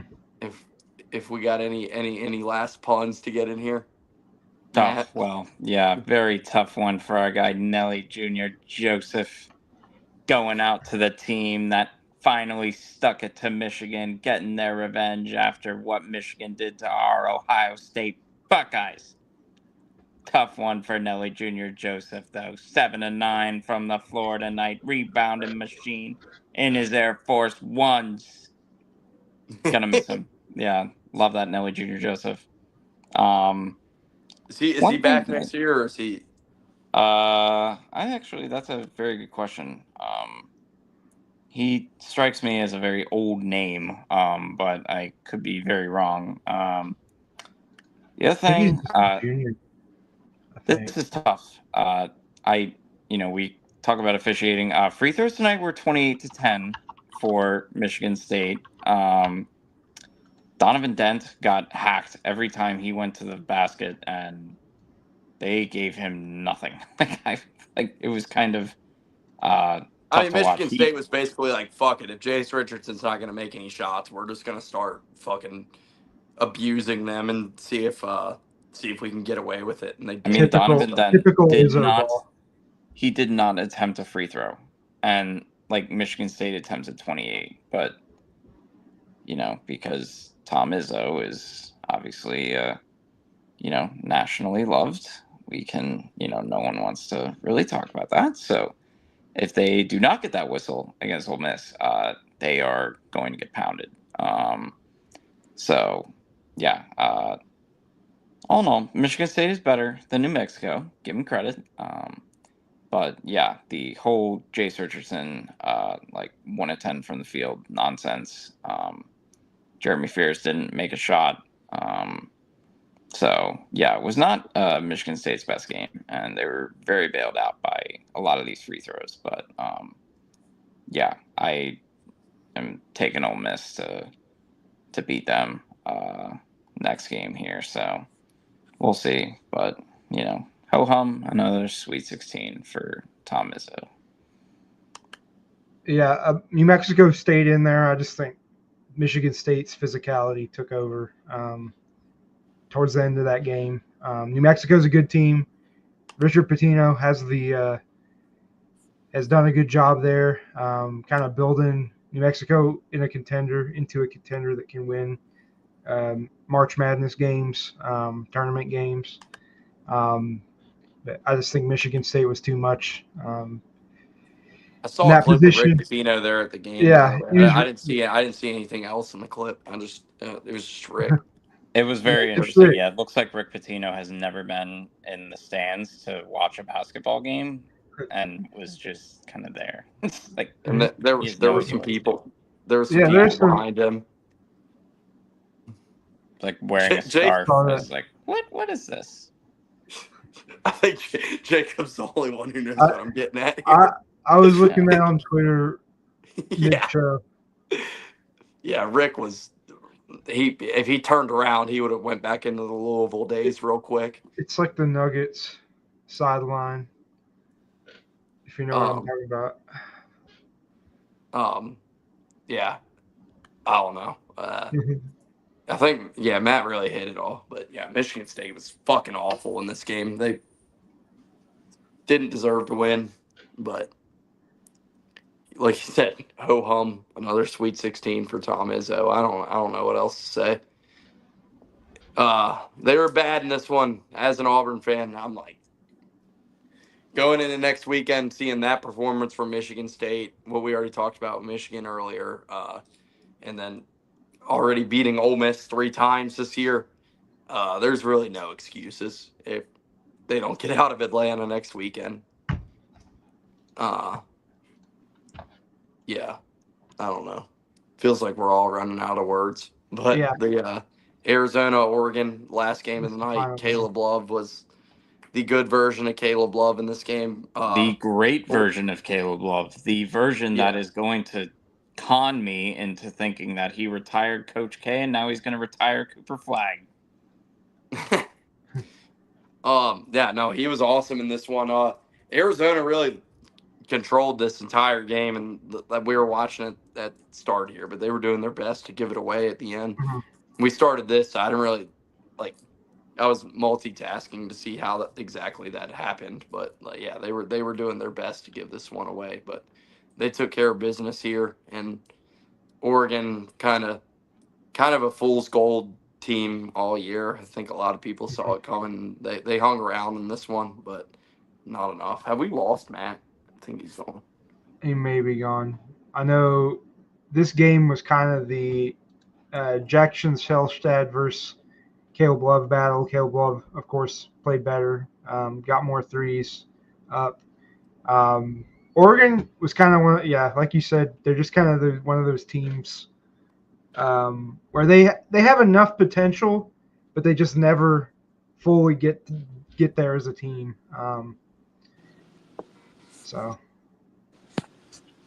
And we saw Oregon was up early, and then Arizona took over till that end run. Where Oregon did have a chance, but the breaks just didn't go their way. So I had Oregon in this game just because I'm not a huge believer in Arizona. Haven't been Very since surprised you picked Nate Biddle. Yeah. Hey, Tommy Lloyd got out of the Biddle. first weekend. Yeah, he got somehow. Yeah. Because I picked against him. But all right. Well, Jacob, me and you, because the general story of the tournament is obviously the national media is probably going to have a field day with this, and I know me and you were having a debate earlier. I just wanted to talk about the general coming out of the first weekend of this tournament, because there's going to be a lot there were any upsets. There were some upsets. Not a lot of the huge, none of the massive 16 ever won or 15 ever two, but there were a few upsets. But I mean, for me as a fan of the sport, it was a pretty chalky first weekend for the large part, but we still had some great games. We got a buzzer beater at the end of the weekend, and that was one of the complaints, that we hadn't had any buzzer beaters. We got one. And yeah, I think this tournament is setting up for one of the best, one of the most loaded Sweet 16s of all time. We're going to have some fantastic games in those. And then moving through, I think we got potential for an all-timer here the next couple weekends. But that general idea that, it's not a good tournament because there aren't any upsets, or there's not as many upsets, I don't, we talked about it earlier. I don't buy that, because I'm going to take the good basketball that we're going to get the next few weeks. And if it's 4 1 seeds in the Final Four, great. If we get a few 1 seeds, a few 2 seeds, great. But, we'll see. And maybe some of these teams that kind of slipped in here, like Ole Miss and Arkansas, maybe they can go on a Final Four run and surprise everybody. But I thought we had some great basketball this weekend, and I think we have some great matchups, and like I said, absolute loaded field here left in this tournament. So I'm pretty excited. I thought it was a great weekend. Jacob, I know you didn't feel the same. I wanted to give you your moment to give your case. for me, it wasn't about the upsets. It's just I don't the round of 32 games. There was just something off about them. Like we didn't have any. There was a couple games, but there wasn't many games that were close. Felt close, like teams are going back and forth essentially. We did have a UConn and Florida, and we finally got one. Colorado State and Maryland tonight. Just a lot of ugly games to watch, if that makes sense. I wasn't complaining as much about the upsets. I know we had Drake and McNeese, and is there any other big upset? Arkansas. I don't really consider Arkansas an upset as much, especially against that Kansas team and St. John's. St. Not over Kansas, but St. John's. Yeah, St. John's. They were kind of the underdog of like the high seeds. Like there's usually one up there that's kind of having their, miracle season. And St. John's just, I don't know. With Calipari and the talent he acquired, like that might be the highest payroll for a underdog we ever have. So I just think when these lower seeds pull through and I see what you're saying. Like, yeah, there weren't like a ton of like great games this weekend, but now it sets up like where if you have some lower seeds that pull through the first weekend, it's like that's awesome till they go and get thrashed in the second weekend, and then it's like, okay, well, that wasn't very fun. So like, I'm so excited for like some of these matchups that we already have next weekend and we have setting up for next weekend are going to be incredible. Yeah, I think you still have, second weekend or first weekend rather. Yeah, I do think you kind of you either choose the good games up front or you just are like, okay, well, I know this might not seem great now, but this will eventually lead having more good games here. We'll see better teams here, especially because all the, teams seeded 1 to 3 did not lose in the first weekend there. That helps. I think for moments, like if you're looking for like iconic tournament moments, perhaps in the first weekend of these, no, this was kind of a disappointment. You didn't really get any. Just that Queen buzzer beater. That's probably that's basically about it. And still, then, like, is that a buzzer beater people talk about like 5 years from now, 2 years from now? Probably not, unless Maryland goes pretty deep into the tournament. But I think as for the game quality, BYU Wisconsin was a good game. Houston Gonzaga was a good game. UConn Florida was a good game. I think you still get kind of both. But ultimately, this stuff will be decided on Sweet 16 and beyond, if that was like a good tournament per se. But yeah, like, would the tournament have been enhanced had like Lipscomb beaten Iowa State? Like, maybe, because Iowa State got crushed anyway, so it didn't really matter. Yeah. I do see that side of that as well. Like, it would not have made that big of a difference in some of these games if, I think the real thing that kills, like, I really wish UC San Diego would have beat Michigan. That game in particular, I feel like UC San Diego was that, Wichita State type team, VCU type team, Florida Atlantic, where they played. They were a top 50 KenPom team that just kind of ran into Michigan team that is just on the lucky end of games here recently. So if that makes sense. Yeah, and I see that as well. Or if Yale had beaten A&M, maybe that's the same kind of thing. Now, granted, we get to Auburn versus San Diego, and the spread is Auburn minus 14.5, and that could be somewhat problematic. depending, I don't think San Diego would get totally crushed in that, but still it's and like, would VCU be as favored here, like with how BYU is, how people are like picking them? I don't know. But I definitely think that it would have enhanced the tournament more if you saw some of these lower seeds maybe pick off someone in first round. But yeah, that's about it there. You still now like get good games though. There's like good credible teams. You know what you're getting. I mean, the field left is insane. Like it's a talented field. I still think now that doesn't mean that they're all going to be great games. I don't think that is like that's no guarantee per se. But I do think it has potential to be a really good like high quality basketball down the stretch here. I'm just fully preparing to like it's gonna get loud this week with like the national media. And I'm like preparing to hear like Stephen A. Smith like this tournament has been terrible. And like I'm fully preparing to hear that kind of stuff from the national media, and that's why I've been getting so fired up about it, because I know it's fucking coming, and it's like I've enjoyed it and I'm gonna enjoy what we're gonna get. But then it's like the people who don't watch college basketball all year and then show up in March are gonna be like, oh, this tournament's been fucking awful. It sucks.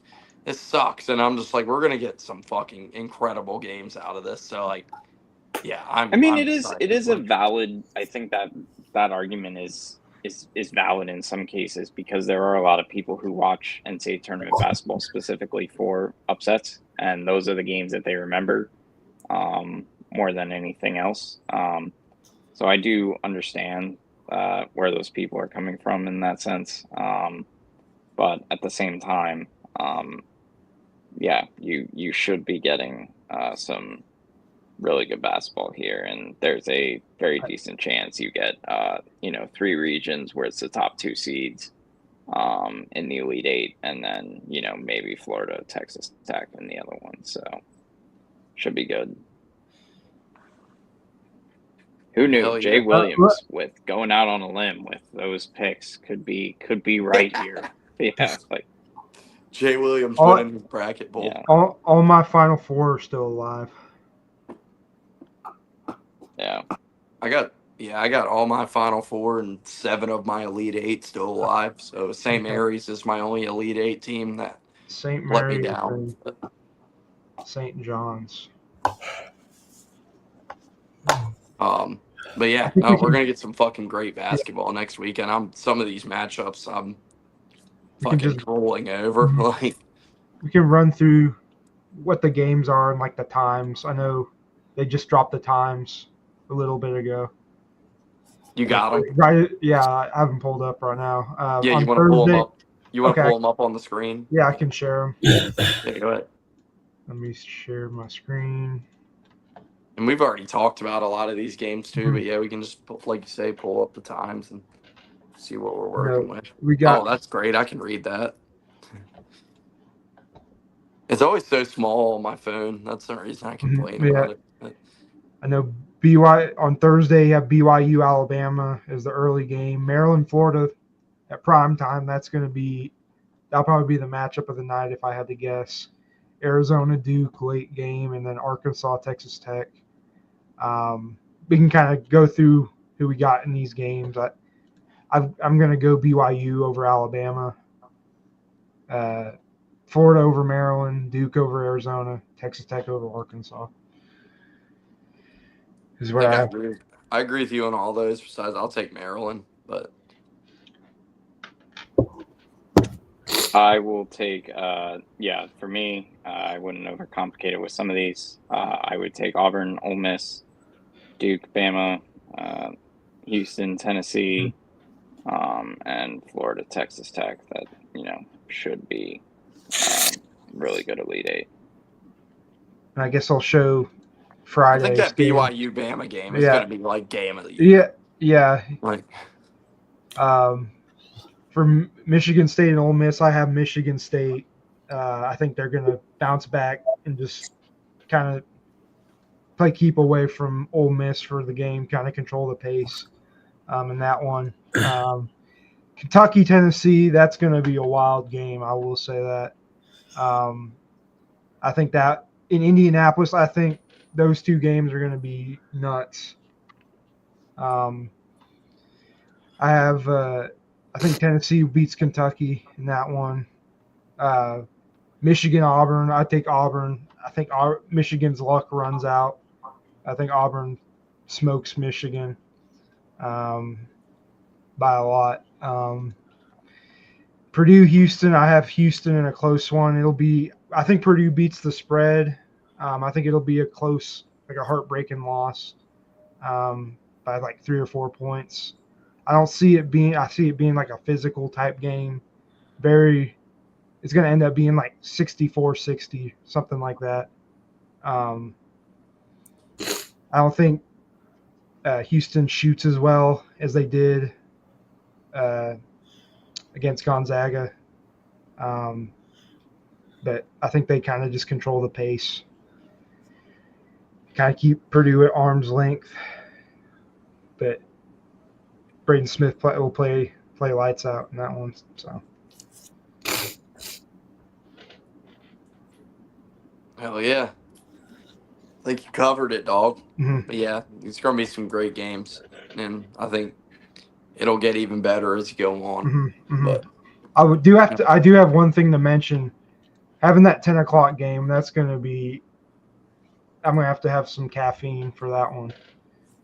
I know in Indianapolis, like in the Eastern time zone, like a 10 o'clock tip time, that's crazy. Yeah, it's going to be – I'm going to have to go out somewhere